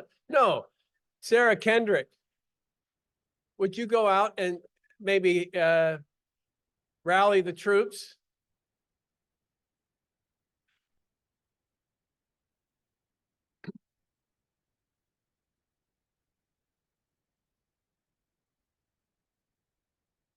I can hear her from here. She was the right person. She's better a bouncer than you are. I just go around.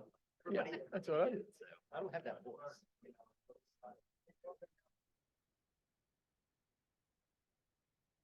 We can hear you in here. I could hear you in here.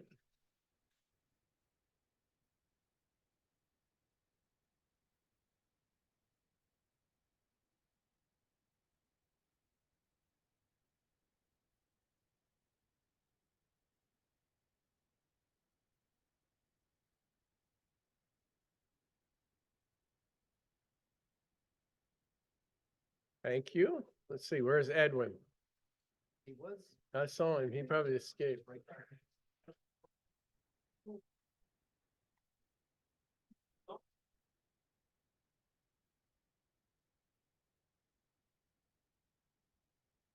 There he is.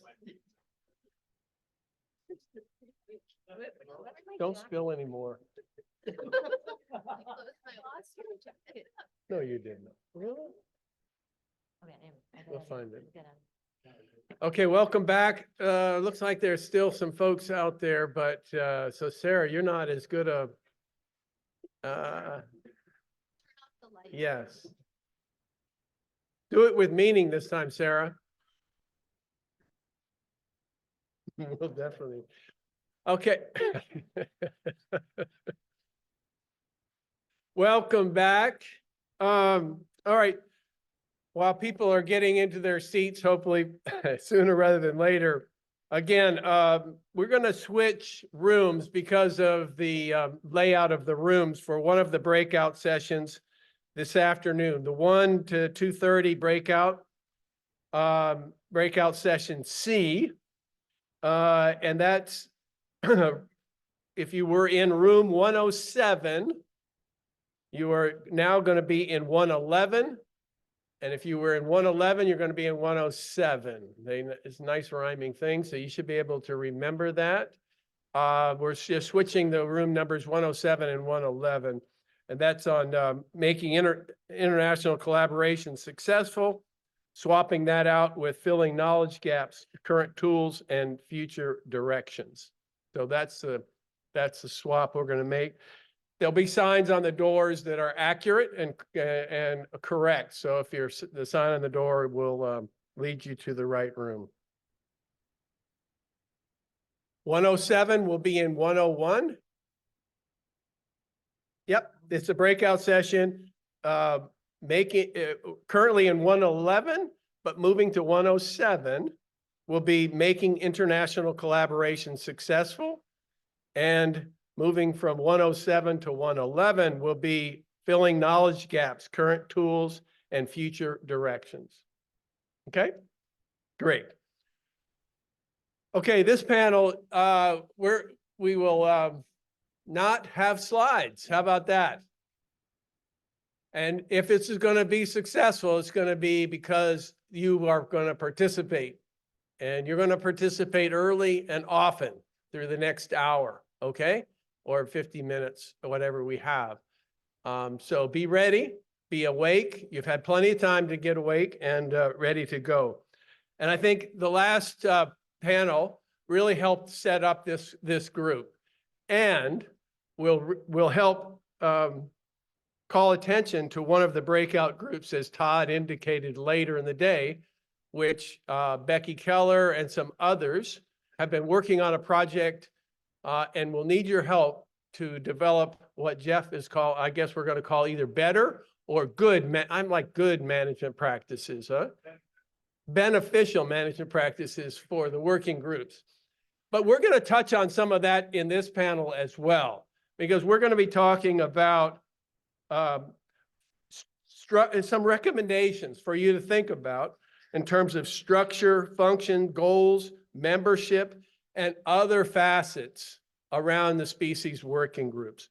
Our goal today is to just give you some ideas and thoughts and exchange some ideas and thoughts about how to do some of these really tough things and integrate them in our heads and in our actions. Things like, well, single species versus multi-species, single species work, landscape work, and how do we build the capacity that was talked about in the last session? You know, how do we get to getting that additional resources and that full-time coordinator?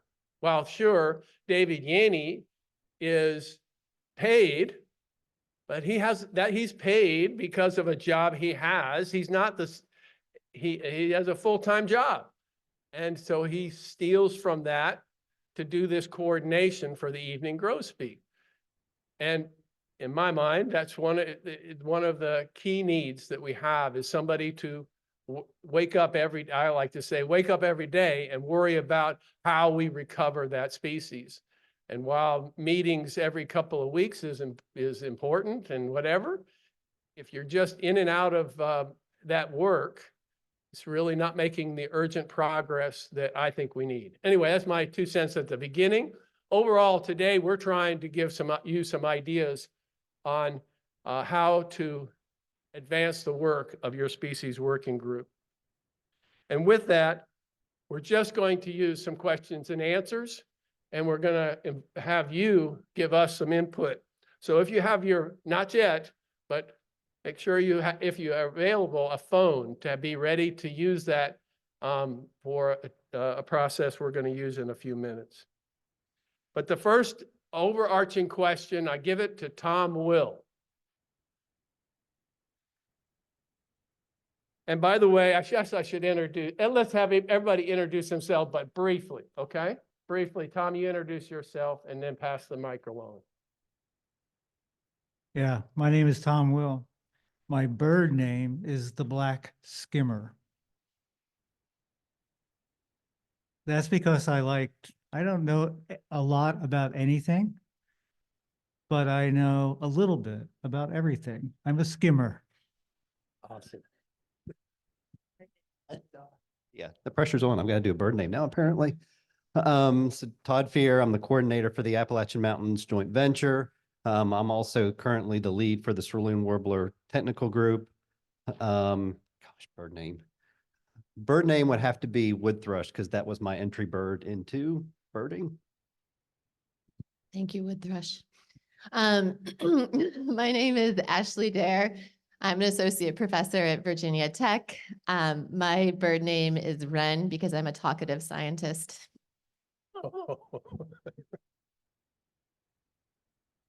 I'm Edwin Juarez. I'm with the Arizona Game and Fish Department, and I coordinate our bird conservation partnership, and I'm also involved in several working groups and also collaborate internationally with partners in Mexico and Central America.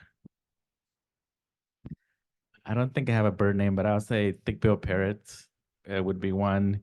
It was a species that I was the lead for before I had seen it in the wild. So that was pretty interesting to me. Yeah, Brad Andrus, I'm the retiree on the Lesser Yellowlegs Working Group from Fish and Wildlife Service. I was just thinking of something I saw recently. So how about like the yellowtail black cockatoo, which is very primitive. All right. Thank you, Tom. I'm Paul Schmidt. I don't have a bird name. Great, thank you. We're going to have some fun, hopefully, with this panel and keep your attention. The first overarching question that I pose to the panel, but we're going to start with Tom, is how will the R2R process help a species working group in recovering species? The leading question changed over the course of our. Well, you answer, you got it. I had a list of 5 really important things, and after listening to the last panel, I now have a list of about 55 important things to say. I thought that last panel was exceptional and kind of giving us a really great overview of different ways of approaching success and doing bird conservation using collaborative effort of the group as it moves forward. And You know, I think one of the toughest things for me in doing this conservation work has always been trying to maintain an awareness of scale, thinking at, small scales, and at the same time trying to teach myself to think at larger scales at the same time. And I think that scale consciousness is really important to the success of a group. And that has a lot of ramifications. You can take that into expanding into greater diversity. You can think of it as expanding into representing that scale with different levels of expertise by the members of the groups. There's lots of ways to think about that. But for the recovery of populations, I think really learning to think at scale is going to be critical. And that means that we're going to have to be really good at monitoring. Like finding coordinators is one thing that becomes difficult in many funding schemes, but we've all acknowledged that's critically important to the coordination of a group. I think monitoring is also extremely important. To be efficient in recovering a bird population, kind of have to know what you're doing is working or not. And if it's not working, be really flexible and agile in trying to figure out why it's not working. So monitoring the bird whoa, I can feel a poke from Ashley way over there. Oh, not only monitoring the bird populations, but monitoring what's going on with the people. Oh my God.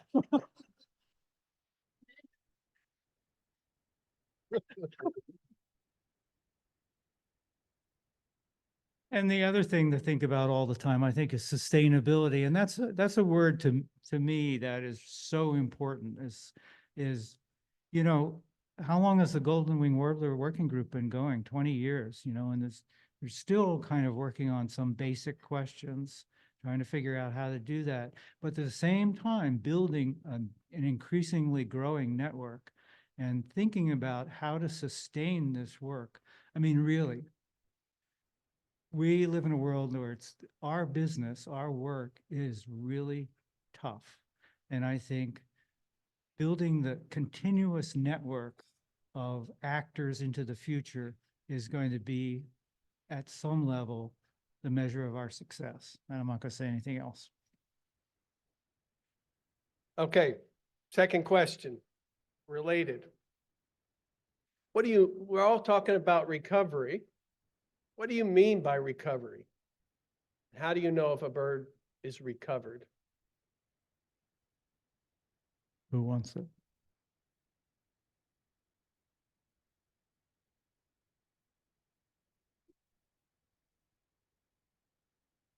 So I'll start. One of the things, so in the scaling up session that I led yesterday, I had Randy get up and talk about population and habitat objectives that we had just set for two of our species, ceruleans and golden wings, within our joint venture geography.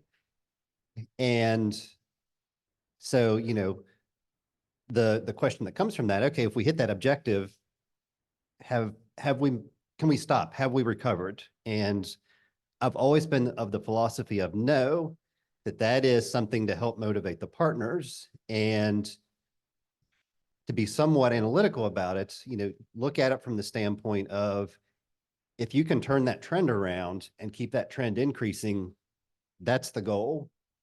And if you're doing that in balance with other priority species and things like that, but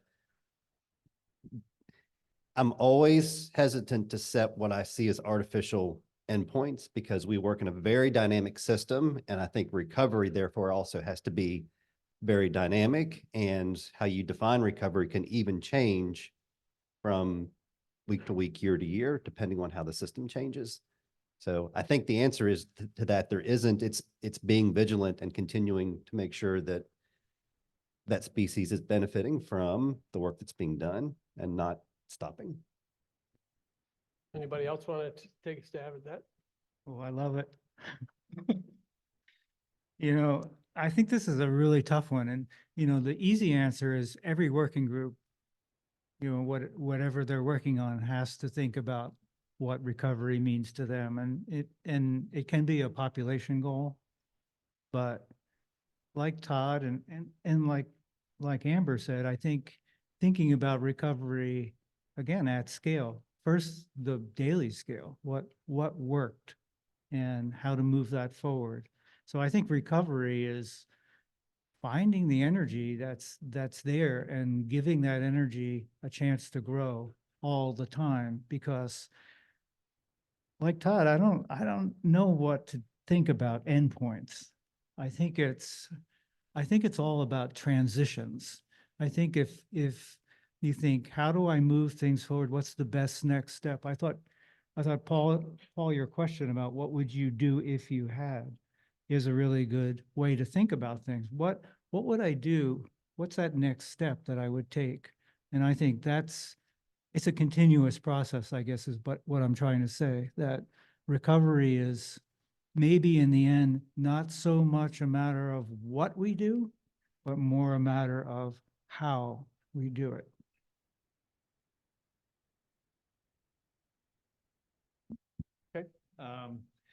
Yeah, and to bring in the human side of things, which maybe is easy in the question of harvest, but like our goal for this working group that it was mentioned, Benoit, is involved in, and I've been involved with, is not to eliminate harvest, but it's to recover the population to the point where we can maintain the culture of hunting especially in the French overseas department.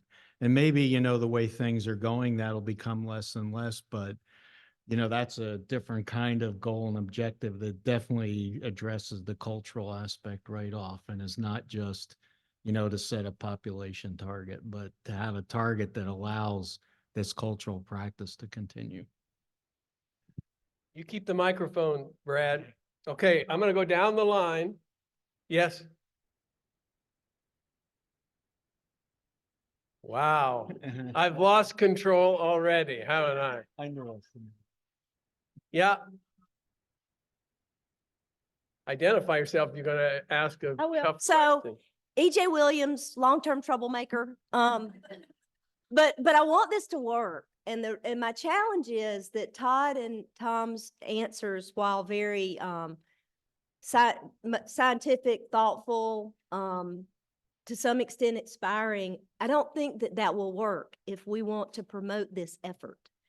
And so my challenge is, that's great behind closed doors if we want to say it's up to the working groups and it needs to be thoughtful and we'll get there. But I think that we're going to have to come together with some hardcore, this is what we're going to achieve. And we're going to not always get it right. And we've fought this in the Partners in Flight community forever, as we can't have population objectives, they won't be right, all that mess. But I would just challenge us to figure out a way to be able to describe what we need to achieve. Because I don't think if we don't do that, we will not get people to fund it. You can't go to Knobloch and say, we're going to figure it out along the way. You've got to go to them and others and say, here's what we're going to do. And to me, that's what some of the working groups can help us with, is how much independence stays so that it makes sense for golden wings and lesser yellowlegs, but how across those different groups can we describe what we're trying to achieve in a way that's compelling and brings people into our effort, so it's 450 people that want to do this instead of 150. So, sorry. Thank you very much, EJ. That was really, really well done. You want to come up on the panel at this point? Be awesome. Yeah. Okay. They've got two mics, so why don't we not keep one down here and one there? Perfect. Okay, thanks EJ for inspiring me. I was sitting here thinking there's 117 tipping point species, and we all say we're never going to be done. Where are we going to get all this money? So I think that's the other thing that we need to keep in mind, is that some of the species working groups, if you can get to recovery, or we do have a point, we need to be strategic about when we shift resources elsewhere. So I think that's another consideration. Okay, Mount, I'm going to go down the line, start with you, Brad, and then we're going to get you involved more directly. In just a couple of words, not a long, I don't know which one that is. Maybe it's me, I'm too close. Okay. What is one key new feature that R2R is bringing to species working groups?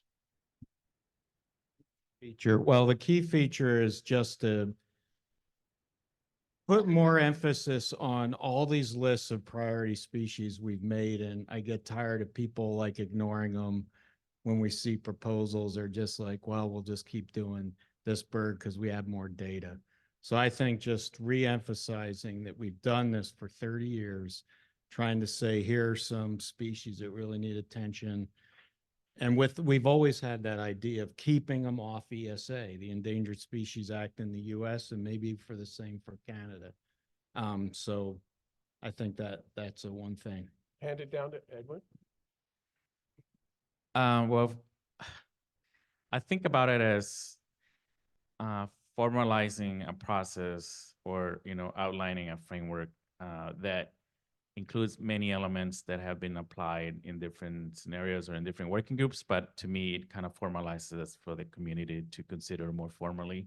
And so I know, for example, a lot of partners in Mexico and Latin America have already been doing a lot of this work within this type of framework. And so I think it will facilitate working groups in the US to more formally think about those elements, such as, the human dimension part of the conservation, and also how to engage communities that otherwise may not be engaged. So I guess I think of it as like the whole framework as something that in a way just formalizes it for me as I work with different working groups to think, okay, which elements of R2R have we not been thinking about, and how can we incorporate those?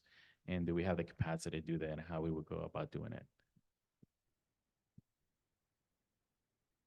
Well, I'd say, I think I'm just going to say recovery and the focus on recovery. And even though I'm kind of contradicting my previous statement, I guess, but that's the benefit of having somebody like EJ in the room, right? But I think it is recovery, and we thought a lot about this. We had many discussions about what should we call R2R, Road to Recovery, and should we call our teams recovery teams or not? And the Endangered Species Act in the U.S. has had its failures, but it's had really great successes, and so that's because of, in part, that focus on recovery was able to garner a lot of funding in that direction. And the whole point of Road to Recovery, I think, is to do the same thing with non-listed species, to somehow bring that focus on recovering the population forward as a prime goal. And then the other thing I think R2R offers I is said one thing. Todd's turn. I have to put controls. I think for me, it is the emphasis that it is put on co-production and inclusivity. I think especially trying to have that be your starting point, regardless of where you are in your working group process. Anything from there, that co-production needs to be a key element of how you move forward. And I think that, the Grasslands Roadmap example that Tammy gave and some of the others, it really demonstrates how that coalesces. And what you were saying earlier, a very long-standing partnership that is going to have the wherewithal to push through for the long term. Birds don't do conservation, people do. Awesome. Okay. Ashley, let's get some information from our audience. Okay, so your people, you guys got to do this. So we're going to use Mentimeter a couple times in this session as an opportunity to really get broad engagement in the session. So the way you do that is you hold up your phone to the photo part of your phone, and you use the QR code. And I recommend that you just use your cell phone service, unless you've made sure on the Wi-Fi that you have accepted and agreed. Otherwise, it won't be working for you. And on there, it's going to ask you this question that you can see on the screen. Don't cheat by seeing what people already put up there. Instead, write your own words into there. And if the QR code's not working for you, you can also instead go to menti.com. And there's a code at the top of this slide that you can instead type in. And then we're going to see this word cloud show up, where the most common things that we're hearing from you are going to have the biggest words, and the less common things are going to be smaller words. And then Paul gets to be a social scientist and interpret it.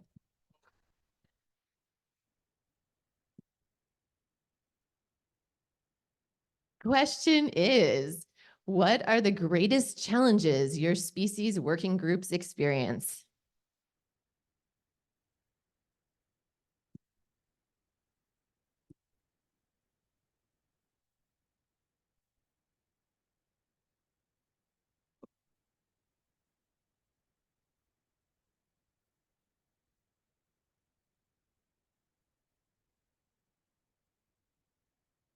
Be about 30 more seconds on to put this together.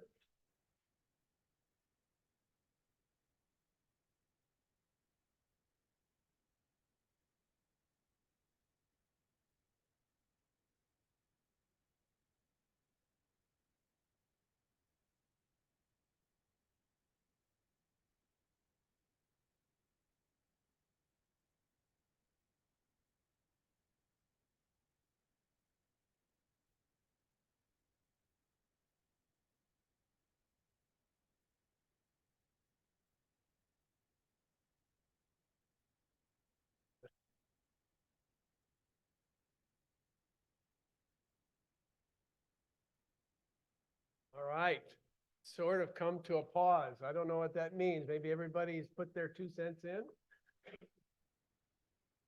But throughout that whole process of adding your data in there or your opinions in there, funding capacity stayed the most bold or stood out the most.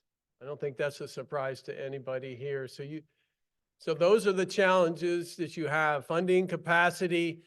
I guess I'd say time is kind of there. That may be capacity related.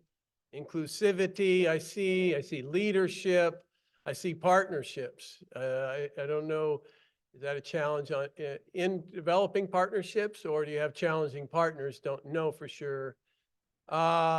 International reach just came to my focus. Diversity, interesting, is coming out there. Inertia, oh wow, don't know how to deal with that. Clear agenda. Sustainability, which is a word that I thought some of the panelists would talk about when we talked about documenting or when we're recovered and what means. I think sustainability in this case may be the sustainability of, I don't know if it's as a species or it's of the working group itself. So there could be 2 interpretations. Those are the big ones.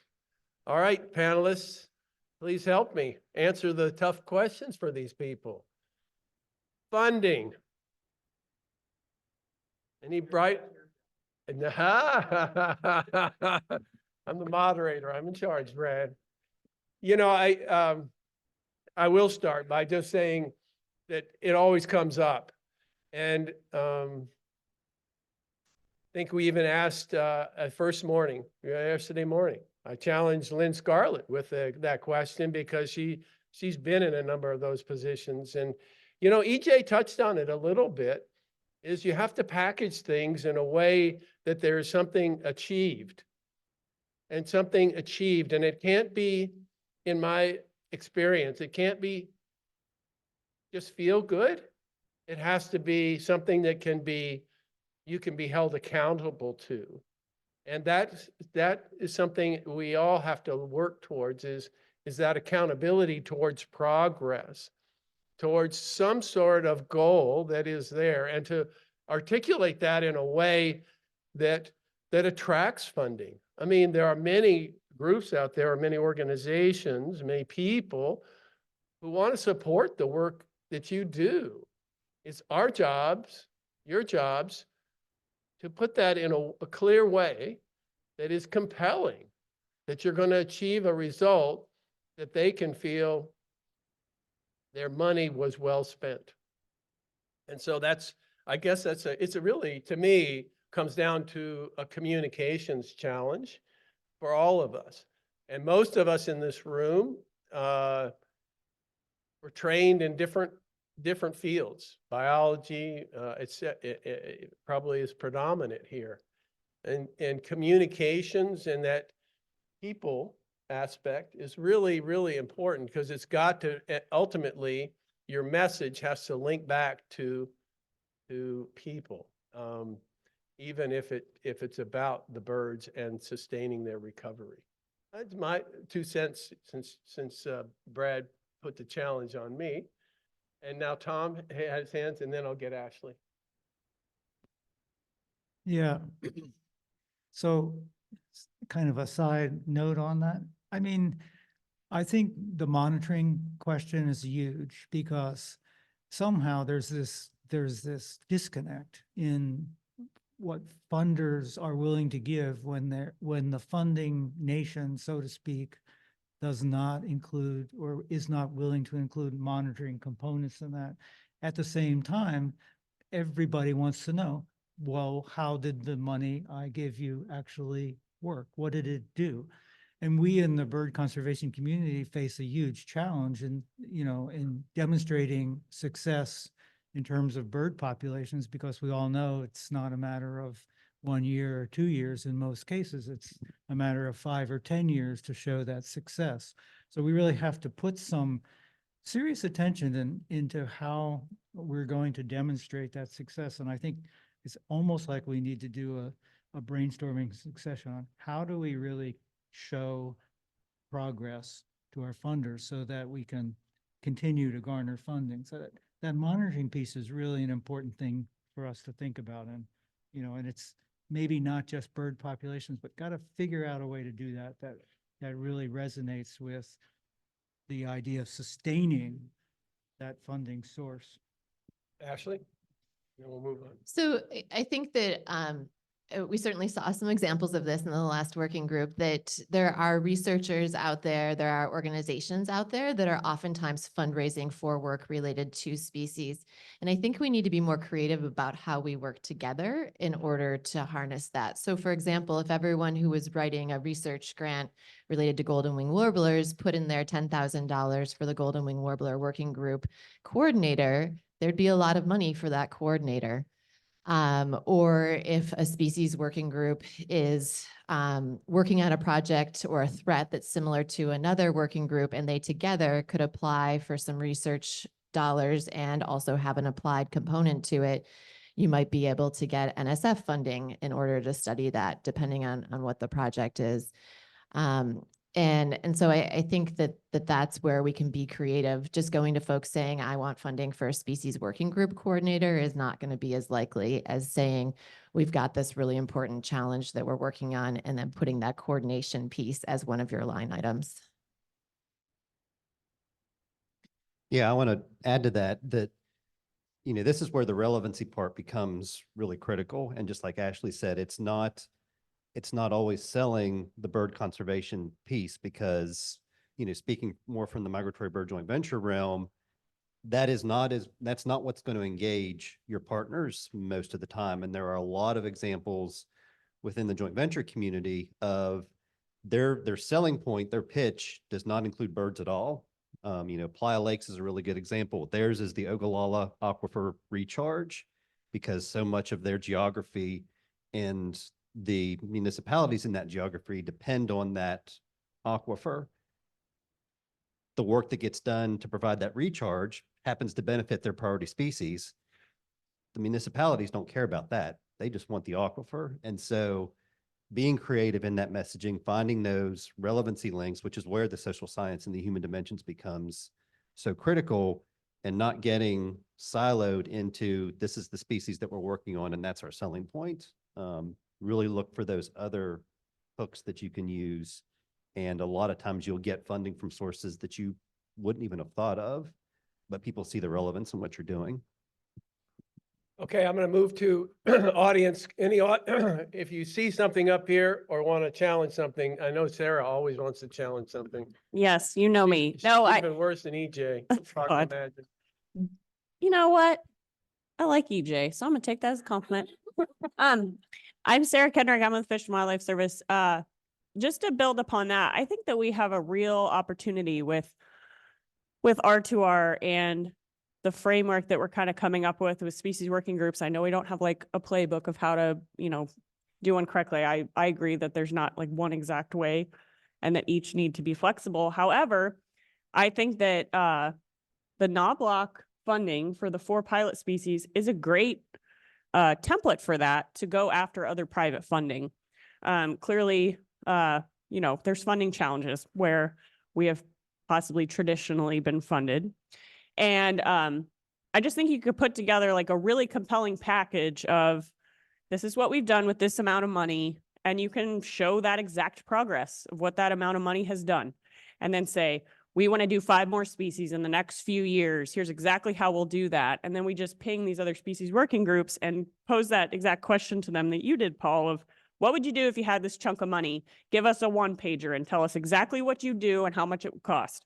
And then we can just put that together in a package, because there is private funding out there for people who want to think big. And even if we don't talk about birds, you can say, help us save birds. Even if it's if you have to expand clearly to other benefits to humans beyond that, of course, we want to speak that language. But R2R is kind of making that template right now. And I think that we need some sort of subcommittee of people who have fundraised or have a lot of experience doing that. People not in this room, or people in this room, people in this room know, who have done that and have experience with that, because I'm not good at that. Most of us are biologists, and I do think we need to think outside the box in that way, where if we at least start on some sort of big proposal like this with some pie in the sky amount that's like that you could scale, that's scalable, right? Then we could start to try and broach that audience of, I could just keep thinking high rollers, which is such a stupid thing to say. But, trying to break into that, there's a lot of fundraising pros in this room who bust their butts every day to raise money for bird conservation. And we can build on that. And can we bring together a small group of people to really think big about who to approach and who do people know, and really try and build that up a little bit more? Thank you, Sarah. Yeah, I was just a quick response. There's the other side of that I've tried to get NIF with and Packard and all that to work with all the donors, and they have their own group so that they then can partition what they want to fund instead of the same person coming all the time. You know what I mean? So it's like, if we can cover that, and including federal and state funding, then can you guys do that? Because we can't do that as well. And, part of it is, foundations too have almost like the turnover that we saw in state directors, where you get a relationship with somebody, they're gone in 3 years, and so I think there's still some work that any of us who have an ear saying, you guys, you would do better with your leverage, with the, return on investment stuff you want to see, if you'd all work together and then really tackle this on a larger scale as the donor community. Lynn Scarlett up there, and that you have to go to that mic. I'm glad to get the top tier involved. That's awesome.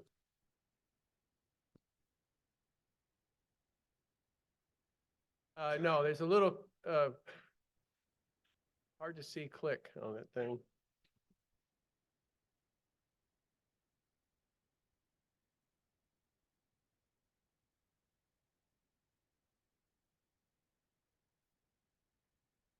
There we go.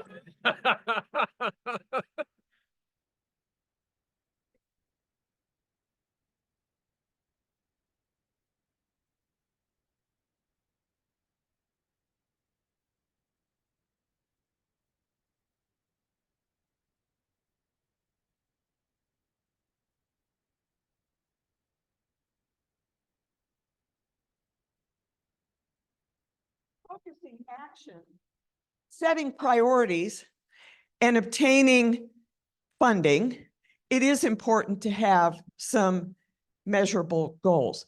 And one way to think about this that's helpful is to think in terms of near-term goals and long-term goals. And also to think with a little bit of multidimensionality. So for example, near-term goals, one could envision some population thresholds and, for example, set goals for extent of threat reduction. That will, of course, vary, and that can be sometimes quite hard to measure, extent of agricultural practitioners engaging in whatever. And then your long-term goals can sort of set forth those longer-term conditions that would, in fact, be most helpful in sustaining those thresholds and more that you've reached, but also have some sort of elements of adaptive management in there. That is, stuff happens, change occurs, and one is going to lose the recovery one has achieved if one does not have the facility to adapt and adjust to changing conditions or indeed new threats. But I think thinking in terms of near term, you're able to meet the needs of those funders at Summers, but we're clear, we're striving to do this. This is how we set our priorities. And by the way, it's not just what's the bird number, but it's how are we affecting conditions. But then to set the sights on the long term as well, so that you're able to sort of go back for additional or ongoing funding, even as you perhaps reach those thresholds. Excellent. Thank you so much. That's a really good way to talk about it. Guy Fowles, I see your hand over there. Thanks, Paul. My name is Guy Fowles. I work with the U.S. Fish and Wildlife Service and coordinate the Neotropical Migratory Bird Conservation Act grant program. And so, you know, with funding being a big word up there, I figured I'd share my perspective and encourage everyone in here to be curious about the NMBCA program. We can fund just about all of the things that were up in that, you know, word thing and all of the things you've been talking about. I have a hypothesis that people don't apply because they have stories in their heads for why they shouldn't or can't. So with that curiosity, I would, you know, reach out to me. My colleague, Andrea Grosse, is in the back of the room. We're here. We also have emails and phones and do Teams. We're good at that. So it would be great to at least dispel any disbeliefs out there that might exist that are preventing people from being, you know, more active. One of the things that we've done is try to prioritize looking into limiting factors for all of these birds that we're talking about here. And so I know that, you know, the NMBCA is not a perfect funding source. It's federal money. It has complications and it has some challenges, but you know, we are working, especially with the matching requirements, to be as creative as possible with our program to allow for opportunity. And so don't let that be a reason why you're not applying. And, you know, let's at least talk about it and confirm, in fact, if it really is an impediment. And I think being creative and, in fact, all of the partnership building is a really powerful tool to pulling together the match resources, you know, that, you know, you need at least currently and probably forever with the NMBCA to leverage a grant. So yeah, I'm happy to please introduce yourselves and yeah, let's chat.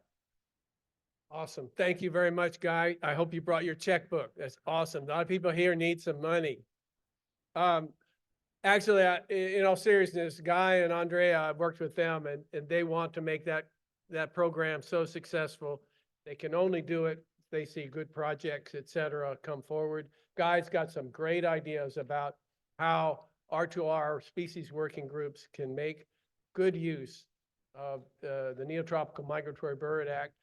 The more demand, the more chance we have of maybe raising that funding level that is meek in terms of what is needed. Pete? I just want to interject one thing. Guy, you've also prioritized tipping point species, right? Yes, Correct. thank you. Yeah. Yeah, that's correct. They've been actually prioritized for about 3 years now, or 2 years at least, in the instructions. So if you haven't looked at those recently, look at them. Again, it's an imperfect process. There are no perfect application instructions or guidance. But yeah, look into it. They're there. Okay, I'll get Amber, but I also want to show you that we're asking a second question. So if you haven't already, put your phone up to that one and get your answer in. And then I'm going to ask for folks to articulate what they mean about some of those general statements. Amber? Hi, Amber Roth, University of Maine. 95% of the wealth in this country is in corporations. We need to figure out how to engage with corporations, how to create a compelling pitch to corporations. It's going to be about issues like Todd was talking about. It's not going to be a bird pitch. It's going to be a water quality pitch or something else that's going to sell this idea. So I think we need to, going back to the last word cloud, step outside of our comfort zone, which was one of those topics up there, and figure out how to engage with the people that have most of the money, which is corporate America, unfortunately, but that's our reality. And that's where all the money is. And we need to get out of our traditional tracks, because our traditional tracks are just not enough money to increase the capacity that we need. Thanks, Amber. All right, getting more data in on our second question, which was or is, what would you most like the panel to discuss in our last few minutes about effective species working groups? And the biggest thing coming forward is goals, and second would be functions. I'm going to ask somebody who put down goals in their answer what they're asking. What's the question regarding goals?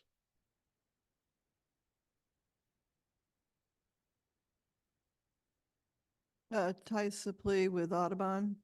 It went with my word that didn't get a lot of votes, but metrics, and it ties in with what we've been talking about. If you don't have well-articulated goals, you can't communicate with potential funders. Anybody on the panel want to contribute to that discussion?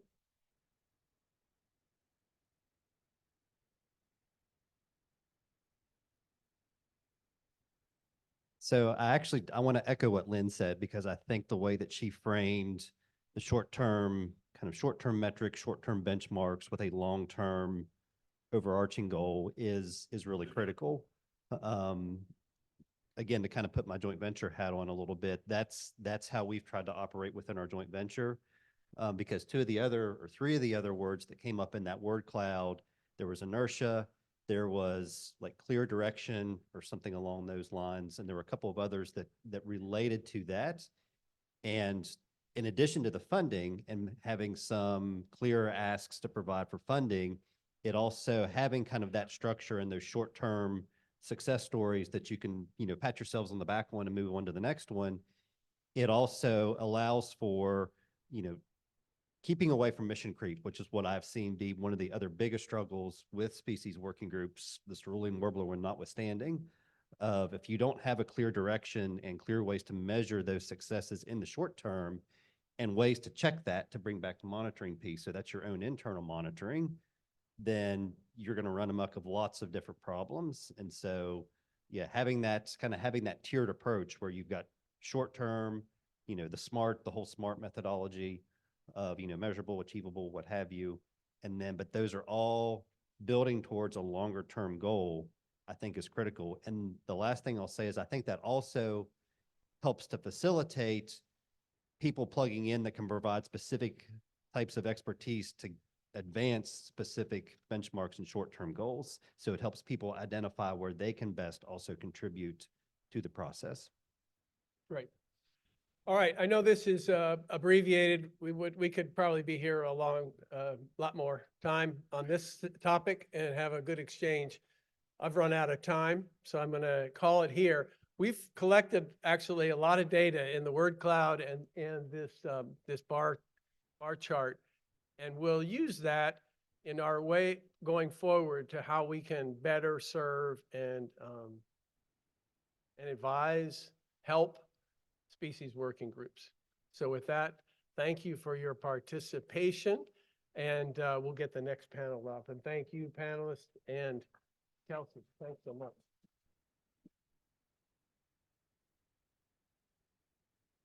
So I'm going to ask Mark and your panel.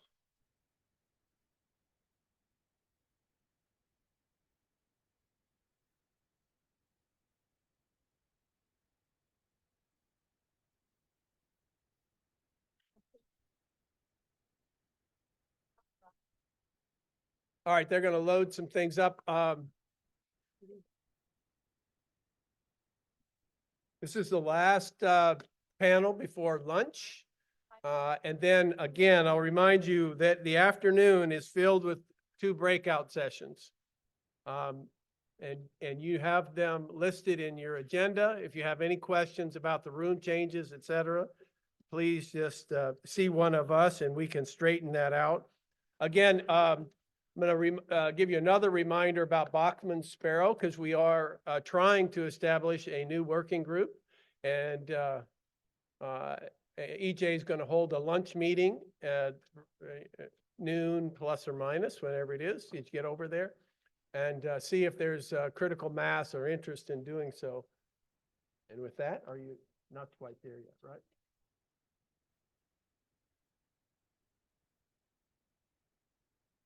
So this is good. This next panel is going to be kind of interesting. Lots of questions about adaptive management and issues about making progress towards goals. And none of us have complete information, ideal information to make decisions. So it's got to be an iterative process. And we thought it would be helpful to have a panel that could discuss how to make decisions without complete information. And I'll introduce Mark Weimer. Thank you, Mark, and introduce yourself. Thanks, Paul. I'm Mark Weimer. I'm work in the wildlife program in USGS Ecosystems Mission Area.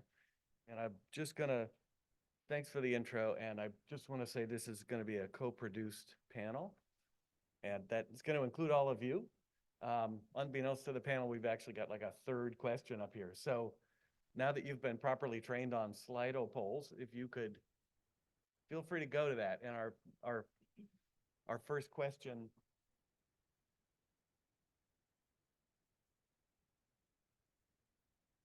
May mess this up having to navigate back and forth. We'll see.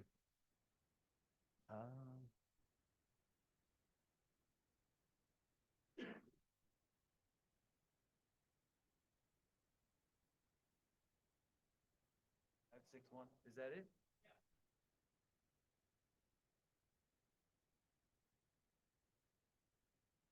There's a 0 at the end, right? Yeah. Okay. So this is just getting us primed. I'm going to say a couple more things, but did folks have a chance to get to that?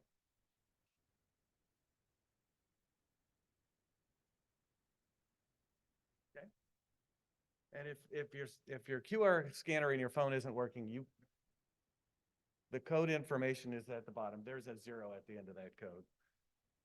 All right. So one of my favorite quotes so far in this meeting, this workshop, is when Lynn said, what we need is science and the magic of people taking action. And, you know, we've been hearing examples in the R2R process of people having to make decisions at every step in the way.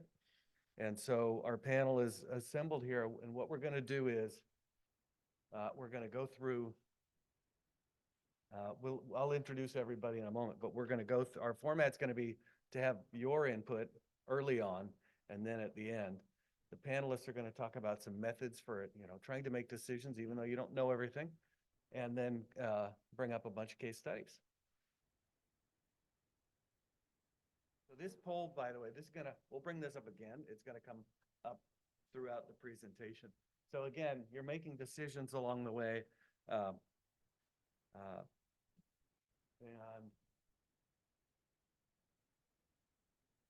welcoming our panel.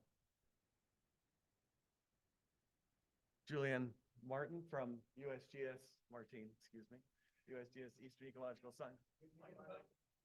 USGS Ecological Science Center, Viviana Ruiz from Cornell Lab of Ornithology, Jeff Geipel from Point Blue, and Ethan Royal from University of Maine. Although learned he sits in Raleigh and he's got better weather than they have in Maine, huh? All right.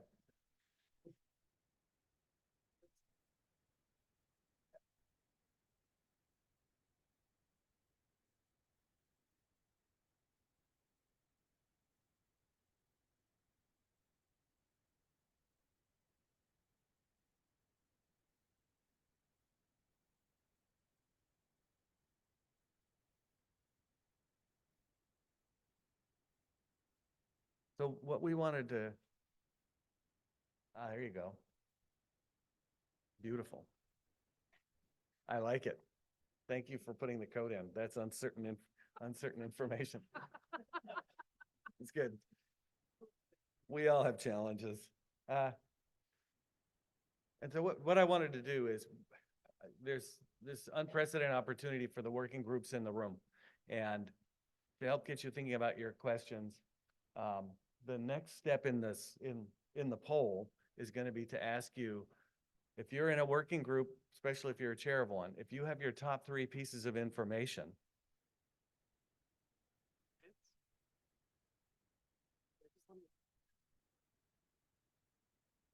yeah, this is in the poll now, and we'll capture this and we may be able to get to it, but this is just to get you thinking, because I'm guessing most of you know a few right off the top.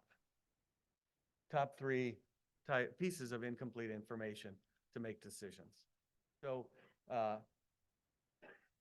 with this up, if you could think about these and put something in as we go, we will try and summarize afterwards and share it so it can go on the website.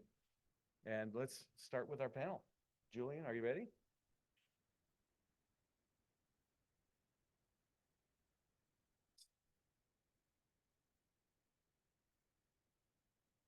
All right, so given that we're talking about conservation decision-making, we thought we would start with a little bit of intro to decision analysis, also known as structured decision-making.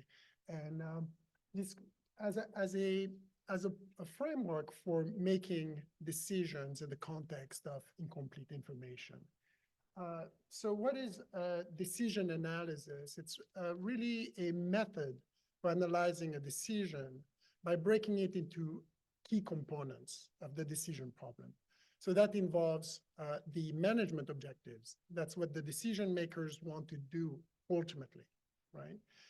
So that in the context of conservation, maybe minimize the probability of extinction of a species, cost objectives, etc. The second component involves the potential management actions. So those are the levers that the managers have to influence the system. Okay, so that could be actions about nest protection. Okay, then the next component involves the modeling work. Okay, and so that's to project the consequences of those potential management actions on the system. So back to this example of nest protection, now you can build a model that will project the consequences in terms of population growth of the species, okay? And then the next component involves an optimization algorithm, an optimization method. And so there, what you're trying to do is, given the objectives, given your understanding of the system, which is reflected in those models, what's the optimal decision, okay? And again, it's optimal with respect to those objectives and your understanding of the system. And then the last piece involves the monitoring program. And so I'm going to use an example next. We talked about adaptive management, so that's a good place to discuss this framework. Adaptive management is a special case of decision analysis. When you have linked decision, that means a decision that I make today has consequences for future decisions, okay? And the other important aspect of adaptive management is scientific uncertainty, the fact that you have competing hypotheses about how the system is going to respond to your actions, okay? So this example which is really nicely summarized by Jim Nichols and collaborators from Fish and Wildlife Service. So this was really a good example of a great collaboration between USGS and Fish and Wildlife Service. And it's still going on to this day. Our center is very involved with Fish and Wildlife Service in pursuing this project. So it started a long time ago in 1995. And the idea was how to maximize harvest, but in a sustainable way. So what you want to do is, your objective here is to maximize harvest, but over an infinite time horizon. So that's, tied to the sustainability concept, okay? And so in this case, so we have the objectives, the potential actions are those different harvest levels, okay? And then you have the models of population dynamics. If I harvest the population at a certain level, what are the consequences on the population of mallards, in this case, mid-continent mallards? And then you can run this optimization. So this is what we call stochastic dynamic programming optimization. And it's try to find the optimal decision, but again, considering the fact that the decision that I take today will have consequences over the future. And so what's really nice about this process is you end up with these kind of tables you can hand to the managers, and they just have to use their monitoring program and then implement those decisions that are available in that table. So here the table was essentially reconfigured into a figure. And so you've got here on the vertical axis, the population size. So you get that from your monitoring program. And we're talking about, in this case, it's a targeted monitoring program, specifically to address your management objectives. So you've got the population size that you obtain from these, that you get from the aerial survey, from whatever monitoring method. And then here you've got the ponds available. And then you can look at, for a given level of pond abundance, pretty much habitat availability and population size.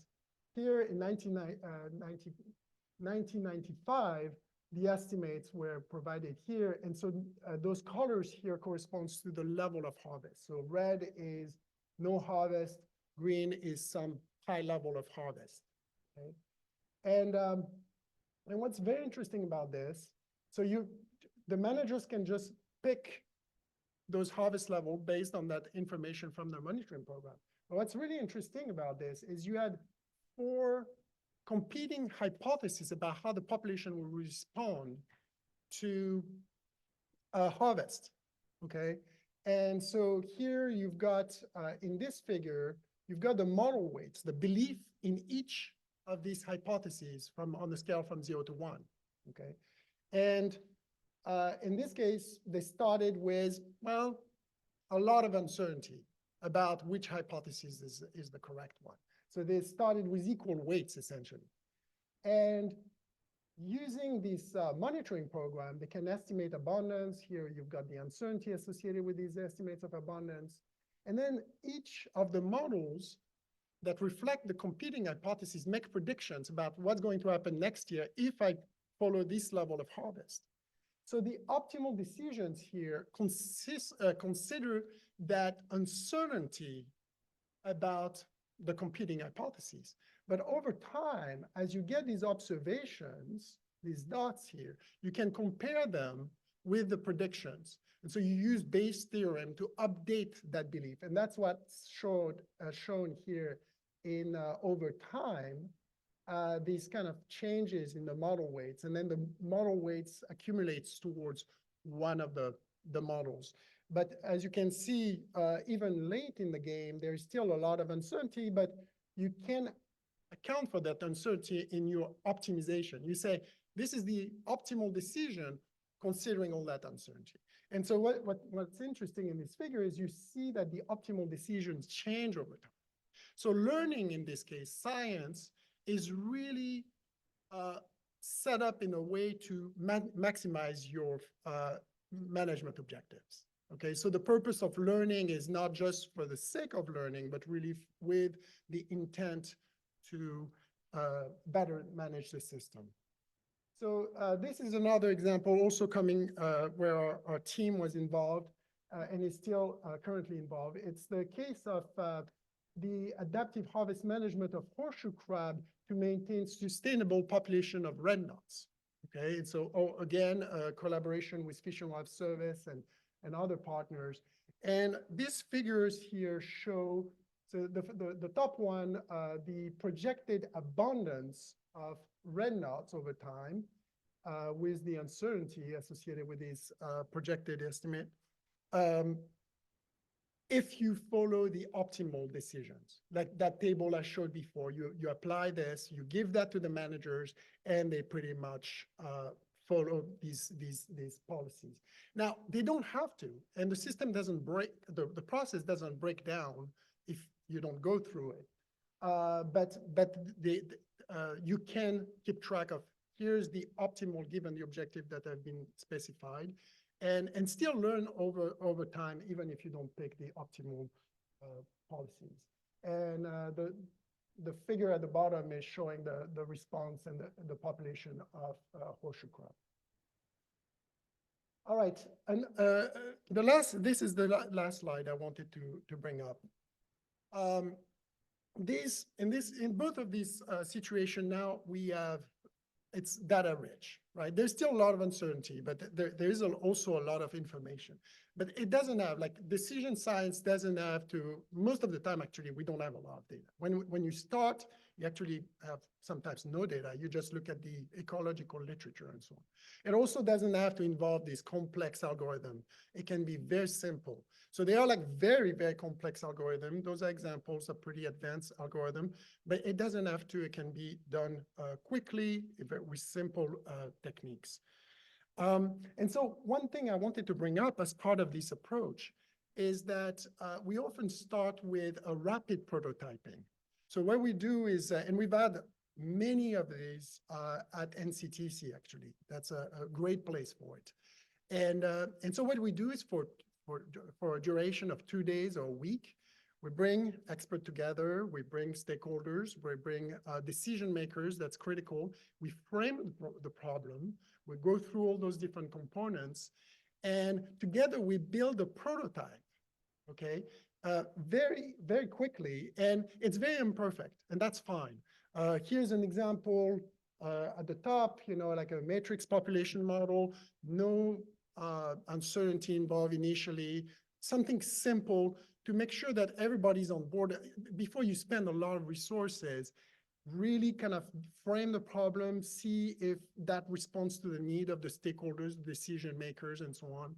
Once you have that in place, you do that quickly, and sometimes you have to repeat it. Even within a week, we go through multiple prototypes because we figure out, oh no, this wasn't the right prototype, so we go through another one. But then once we have one that we're happy with, then maybe we invest in it. If the decision makers decide, yeah, we need to pursue that and operationalize it, then you invest a lot. The other point I wanted to make here, so I think this is a very useful process, again, dealing with this incomplete information consideration. Another thing I wanted to point out is back to this notion of if you have almost no data, sometimes people will get paralyzed and they'll say, all right, let's postpone until we have more, better information and so on. Oftentimes, there's a lot of information available in the literature, and you can leverage expert judgment. So there are like techniques like formal expert elicitation where you leverage the information from the literature, you bring the experts, and there's these techniques. So this is an example where we did it with for a species status assessment with Fish and Wildlife Service, and we got the estimates of probability of survival. So these are probability distribution for different stage classes. And as you can see, so there is like quite a bit of variation among and within experts. And then you aggregate that, and then you incorporate it in your model, for instance. Okay, and I'm not saying this should be, how you make the decision, but it's a placeholder. And then you can conduct some analysis to see how much do you want to invest to in different aspects of the program. Now you set up a monitoring program that is rigorous, accounts for important sources of errors and so on. So that's the little intro that we wanted to provide in this context. Go ahead. We don't have necessarily slides. If you want to get up or sit there, it's fine. Informal's good.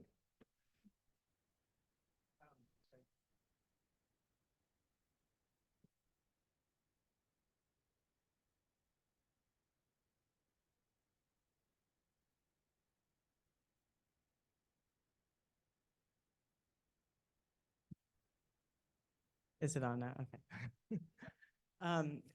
Yeah, so we kind of just wanted to discuss examples before getting into kind of more of engaging with the audience on this topic of uncertainty. So building off of what Julian presented, we get this question a lot, again, if we don't have enough information. And the quick glance that I got from our answers from here was lack of data. What we encounter is that usually, but we encounter what we call data orphans most of the time. There's a lot of data out there that's never been analyzed.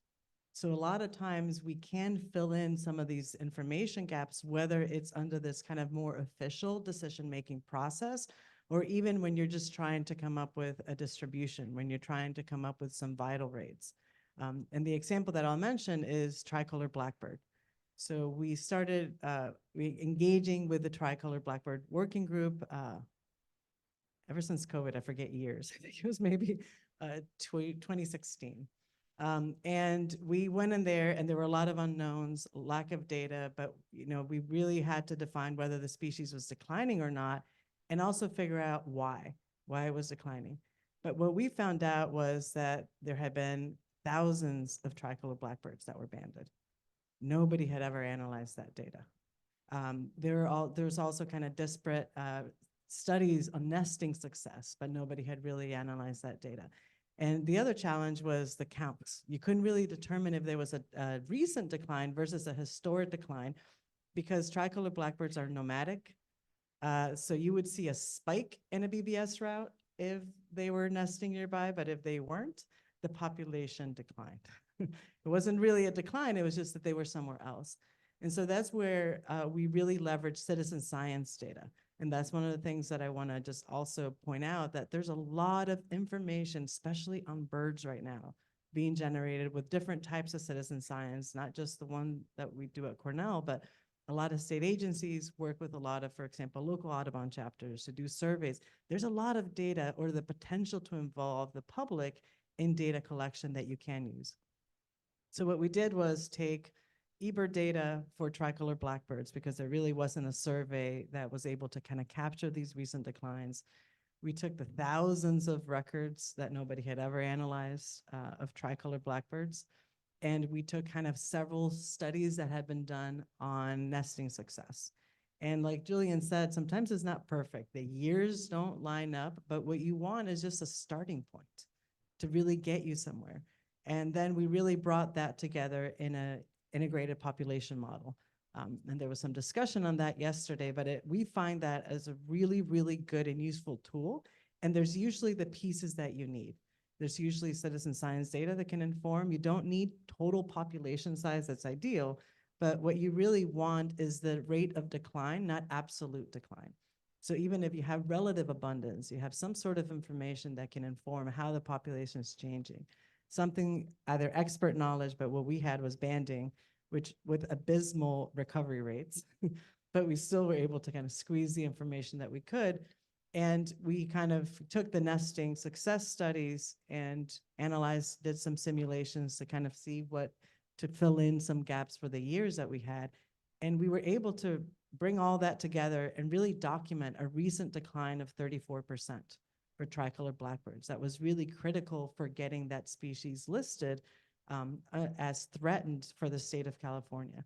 But most importantly, we were really able to show that it was lack of recruitment and lack of reproductive success that was driving the decline.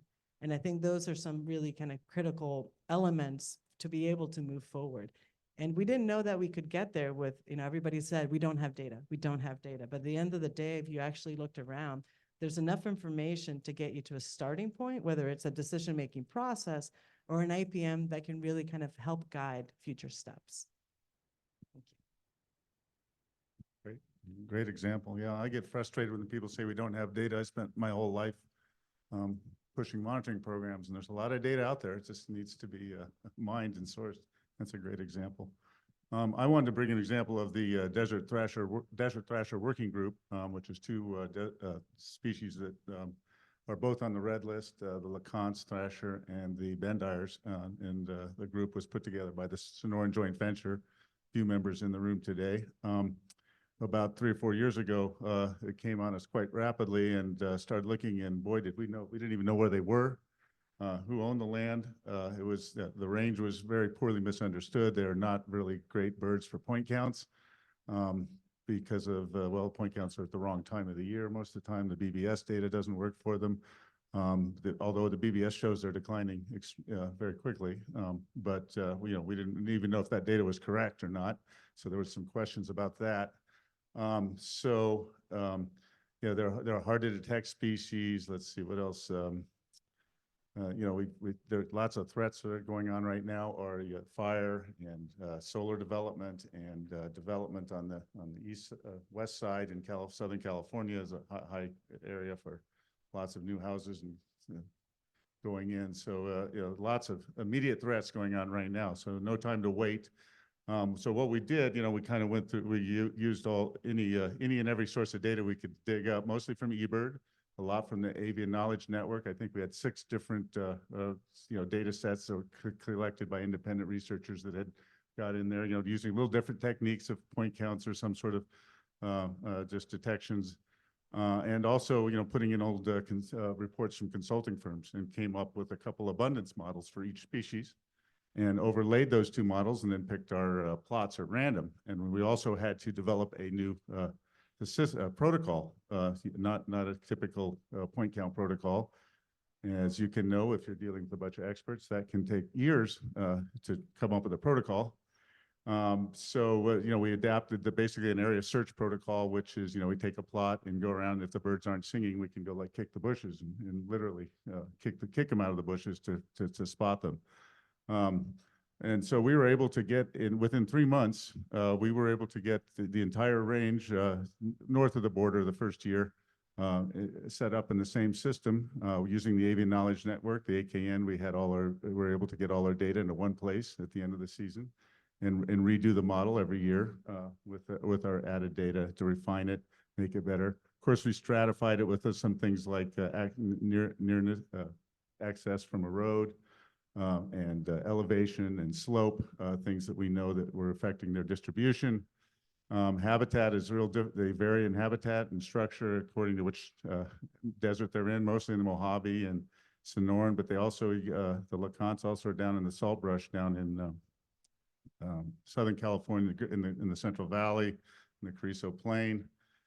Principal landowners are mostly BLM and Department of Defense. Department of Defense access is always an issue, but we brought them in early, and they're very interested, and actually got their biologists doing some of the same techniques also. Along the way, we also developed a avicaching program funded by the Sonoran Joint Venture using eBird, to get volunteers out to some of those places that are real difficult to get to. And I think in the year we did it, I think we had like 200 different volunteers out there going to these remote sites. And the interest, we kind of analyzed those, we looked at those results, right? We were offering great prizes like T-shirts and hats and a pair of binoculars. The motivation of getting people out there is real important. We had to rely on Cornell and eBird to get us a nice leaderboard, which was really important. That was updated weekly. So, it actually became a competition, and that turned into a little bit of the expense. It's keeping that leaderboard up, and it's one of the reasons that the avicaching only went for 2 years. The other motivation we figured out was the solar farms, and concern in Southern California about these solar farms going in. It was more of a motivation to get volunteers out than just a nice T-shirt or a pair of binoculars. So that actually increased the participation a lot when we said, what this data was going to be used for and reporting, actually picking sites that were going to be solar farms as to some of our targets in that AVI caching. So it's a very interesting project.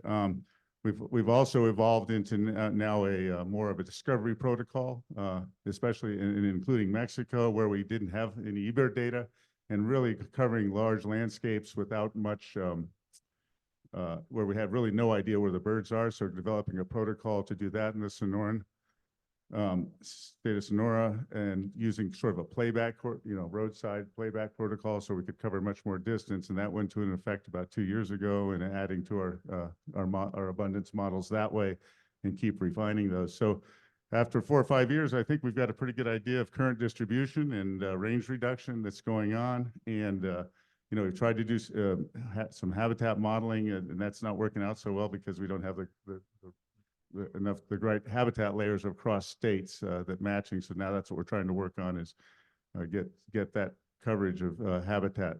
California, we've got some good veg layers mapped, but we need that to go on into Arizona. So I think the next step where we're at, which I think is pretty apropos to this group, is we want to develop what everybody keeps calling hotspots or focal areas, and I think we can actually do that now with the Bendars for sure. Lacans may be a little more difficult, and of course factor in climate scenarios, where those places are going to be in the future, because we know drought is a big factor on this species. So making sure we have those models, and there is data out there that from the Sonoran Joint Venture has a climate futures model for the species that they're dealing with, as does National Audubon. So we're using those to kind of prioritize those focal areas, or when the sage-grouse people call them core areas, which I think they've done a really good job of defining what those are. But I think that's going to be one of those characteristics of a good working group of what do you call a core area, and what's that mean? Is it just, ideally it would be a place where lambda is above 1, where you can model the population growth. But again, we don't have that information now. So right now, what we call a core area is going to be a place where they've actually, we found them over 3 to 4 years, just presence absence over time, which is, again, every year that affects our decision of where we do surveys. There's a lot of people say, oh, go to new areas, let's see if we're missing them somewhere. And, I call it persistence monitoring, is we go back to the same areas and make sure they're still there is real important. And it really, so we can define those areas and start guiding research, start guiding, more importantly, like the sage-grouse folks have done, is management plans, things like fire prevention plans around those core areas. I think it'd be really crucial to not lose those sites. So making those decisions in the absence of data, but we don't have time. We've got to protect those areas now, certainly from solar farms. But there's some other things like grazing and impacts that might be positive or negative. We're not sure about that. I think grazing is a great example of one of those management decisions. The immediate decisions take the cows off, but as we've seen with similar to sagebrush habitats, if you take the cows off, you get your annual grasses and you increase the fire frequency, and that takes out the layer for the thrashers, as it does the sagebrush birds too. So, those decisions are going to be real important, and I think we're starting to make some of those. Take the cows out, and how do we deal with that? And it's a management decision. In my mind, the only way to deal with that is to have more monitoring, adaptive feedback loop, to know if that is going to work or not. And it's crucial to understanding whether those species will persist there. So again, adapting your, I like to treat every management decision like a hypothesis, and then you have to have data to feed that back. So if we don't do that, we're not going to, and again, sometimes we're not going to have the luxury to do a study beforehand. I think I'm done. All right, I'll hit one more case study real quick before we really open it up for discussion. I'll try to be fast so we have plenty of time for questions.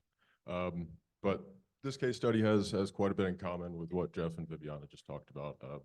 I've been working on a golden wing warbler integrated population model project for the last year or so. And like a lot of people, or like a lot of working groups, there's been a great deal of interest lately in trying to apply these new, well, more accessible modeling techniques, more accessible now modeling techniques to existing data, right? Because if you're starting to collect this data now with the plan of applying these models in the future, you're going to be waiting quite a few years before you really feel comfortable taking any real lessons away from it. So we were trying to leverage the rich history of the Golden Wing Warbler Working Group and the tons and tons of data that people have collected over the last 20 years and figure out what demographic parameters are driving the population growth rate trends that we've seen over their breeding range in the last 20 or so years. Mostly declines, those trends. And we wanted to look at it in a relatively spatially explicit manner. So these type of post hoc patchwork collaborations obviously present a lot of challenges. These data weren't collected under a unified monitoring protocol, right? It's whenever a grad student happens to be, in your lab working on golden wing warblers, whenever the state decides to fund a golden wing warbler project, you might get this 3 to 5 year chunk of demographic data. And for a species that's relatively difficult to monitor, a 3 to 5 year chunk of mark recapture data for golden wing warblers is still useful, but you're going to want to be cautious in a lot of scenarios. So you also have considerations of, data types available from different collaborators, the field methods used by those different collaborators and variation in effort. You're not going to get the same effort out on the ground every year, and that's not going to be necessarily consistent among these collaborative data contributions that you're trying to analyze in a joint framework.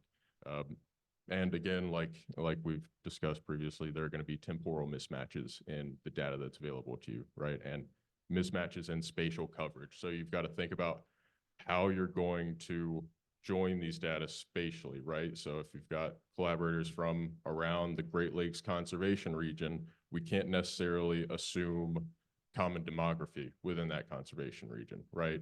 That'd probably be a pretty big mistake to just assume that all of those birds, all of those populations, subpopulations within there are behaving similarly.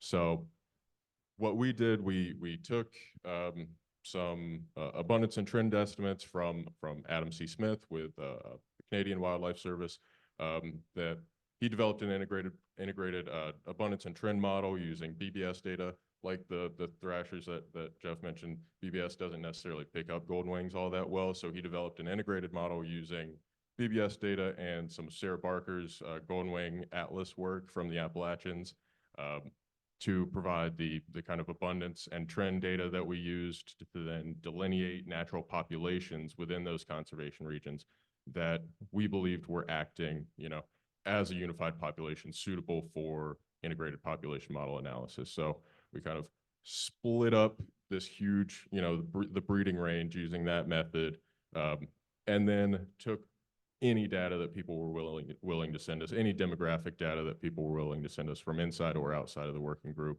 and started to develop these kind of siloed integrated population models. And so golden wing warblers, when I first joined the project, I came from the herp world primarily, where 5 years of marker recapture data is a huge deal for most species. Pretty much no species other than the big charismatic ones have that.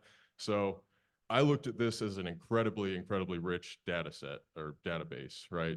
Tons of collaborators. We had, I think, about 15 collaborators who contributed what amounts to 150 individual field seasons worth of fecundity and marker recapture data. So tons of data, but when you start to split that up over multiple demographic processes over 20 years, over 5 subpopulations that you're attempting to model, it starts to get spread a little thin. The data gaps become apparent, the temporal gaps become apparent. And you've just got to be cognizant of that and put your qualifiers on there, right, when you're interpreting those data.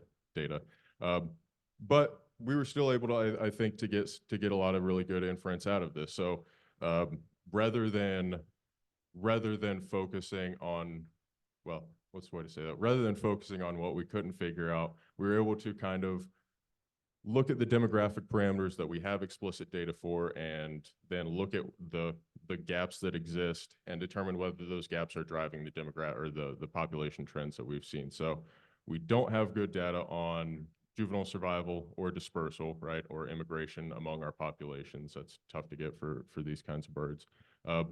But using these integrated population models and blanket on the term, life table response experiments, excuse me, we were able to identify that those areas where we have knowledge gaps seem to be the demographic processes that are driving our population trends. We've been able to get solid estimates for adult survival and fecundity within those subpopulations.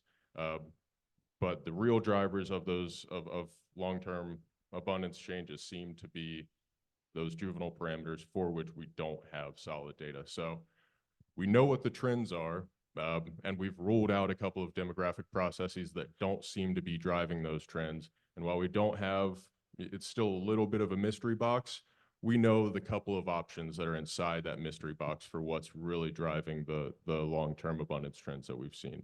So I think it's the big takeaway is that, it's important to not see these data gaps, whether it's, temporal or spatial gaps or full gaps for full demographic parameters.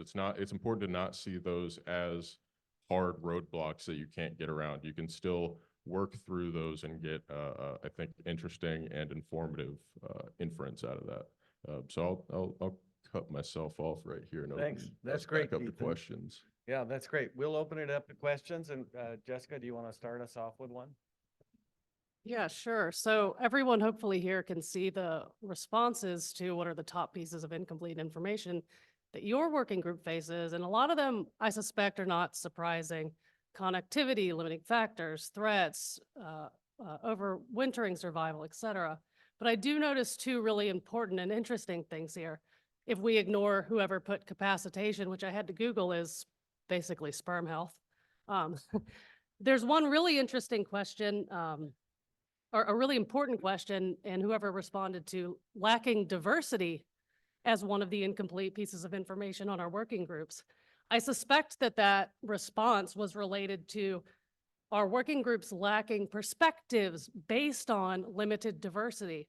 So I wonder, Julian, being our resident SDM expert, if you might speak really briefly to how a lack of perspectives influences an SDM process, and then maybe someone, either the respondent or R2R leadership or a working group lead might respond to this. Thanks.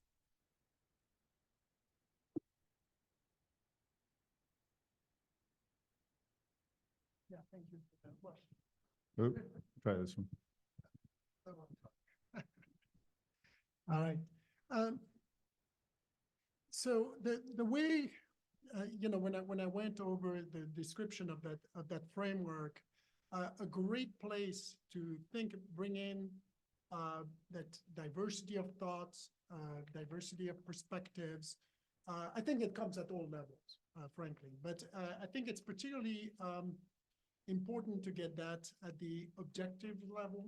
Okay, when you frame the problem and you start thinking about what are the objectives. And in fact, oftentimes as scientists for the federal government, we facilitate that phase, but we don't inject ourselves in it, right? That's really the perspective of the decision makers. And there, I think it makes a lot of sense to have that diversity of thought and perspective about what are those objectives. Because it's really, even though it's the objectives aspect of decision making, it's really the most subjective aspect, right? It's based on your value system. And so again, this notion of diversity is very important there. What are those different perspectives? And all the discussions about human dimension, I think, is a great place to think about those objectives. So oftentimes when we go through these decision science projects, we try to improvise ourselves into human dimension, having some working on that elicitation and so on, but we don't have the training, of course, for that. So I think it's a great opportunity to work with people with experience in social sciences to help through that process of how do we elicit those objectives? those values. And sometimes, and there is an aspect of it where you have to quantify those as well. So there are all these techniques from the social sciences that can be leveraged. So that's one. And then again, at all the levels, what's really neat when we go through this process of decision science is that when you get to the potential management action, that's really a space for creativity. And we tell people when we have time, to really think outside of the box, and to not worry too much about what they think is feasible. You put everything on the board, and that, again, that notion of diversity of perspectives there, thinking about, different problems and brainstorming at that phase, and then you work through, okay, like narrow down the options and is it feasible and so on. But that creativity phase is very important. And again, I think benefits a lot from the diversity of perspectives. And of course, on the modeling side of things, I think there again, we all have internal biases. So again, having diverse groups of people with different perspective of expertise, working in interdisciplinary manner is very helpful. Does that answer, Jessica? Do you want we got a good technical part. Do you want to re-ask, or does anybody or the R2R team want to answer from their perspective? I'd like to throw it at Paul when he said yesterday that the cat, when you said if you had to do it over again, you wouldn't have done the cat, Fish and Wildlife Service and the cat. Do you feel, how would you have gained diversity of perspective on that one?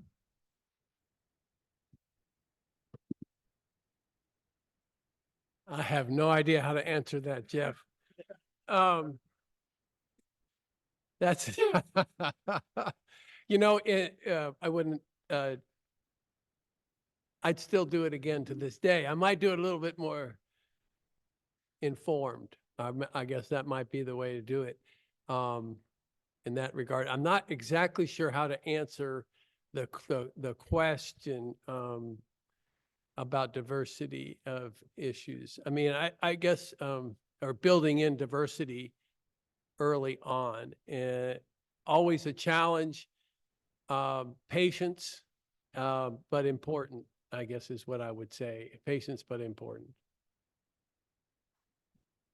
One example I could throw out there was the wild equid and horse group that I went to a meeting of theirs in Reno, and they had a gun detector as you're going in and checking your ID. And while we were there in the meeting, and they included diverse perspectives. And the head of the Navajo Nation's resource biologist was up there talking about who knew horses better than he did. And a couple of people jumped up and started filming him and live streaming it to their membership, some animal rights groups. And the armed guards had to go literally haul them out during the talk. And they had to escort him off the stage, and was saying, you look at your phone, it's going to light up with death threats. And that happened. He had to be escorted out of the building under police guard. So very interesting lesson there. And again, that was their effort to try to include horse lovers in that idea of removing horses from federal lands. So a very interesting perspective, but it has, it has its influence. I don't know if that's the answer you're looking for, but I thought they did a pretty interesting job. Yeah, diverse perspectives, all right. Was that a Freeze Summit? Yeah. What's that? Was Yeah. that a Freeze? summit? Yeah. Freeze. Mhm. That's. All right, great. EJ. So I actually thought that this idea of how you bring in diverse perspectives, I thought Tammy just covered that so beautifully. And if you look at how just fundamental they've made that part of the Central Grassland. So I think hopefully everybody heard Tammy, because I think she offered a lot. But one thing I've been curious about and relevant to this is I haven't seen, and not as much in this fun thing, but the previous one, the need for facilitation hasn't seemed to show up. And I felt like Tammy really emphasized that. And to me, that's something I've seen is sometimes that's what's key to getting all the voices to the table is a really good facilitator. And so I would just offer that for I can do that for my R2R leadership team thing, not just me. But I would say that's something we need to think about is how do we have the right people that can bring all those voices in because, people just have so many different needs for time and space and environment to be able to contribute. That's excellent. We have just a couple of minutes left, so, Brant, hi. Well, I just want to echo what EJ said. The Grass and Bird Working Group actually had a facilitator at our first two meetings, and it was hugely valuable to have that external person there drawing out some of the quieter voices in the room and getting some of that perspective that we wouldn't have gotten otherwise. And so I think, what happens in a room without a facilitator is those dominant voices, lead the conversation, and people who don't maybe feel as comfortable are less likely to speak up. And the facilitator, helped us do that and put tools in place to ensure that we had that diverse representation.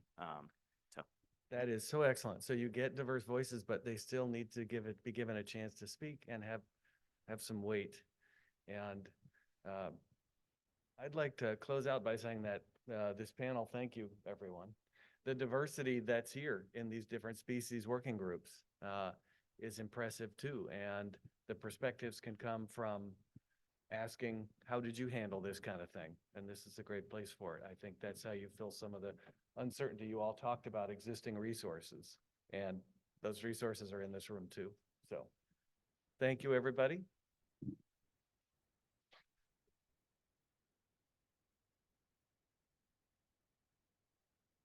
Thanks very much. Appreciate that. Appreciate that. Okay, couple of quick announcements and then off to lunch. We're right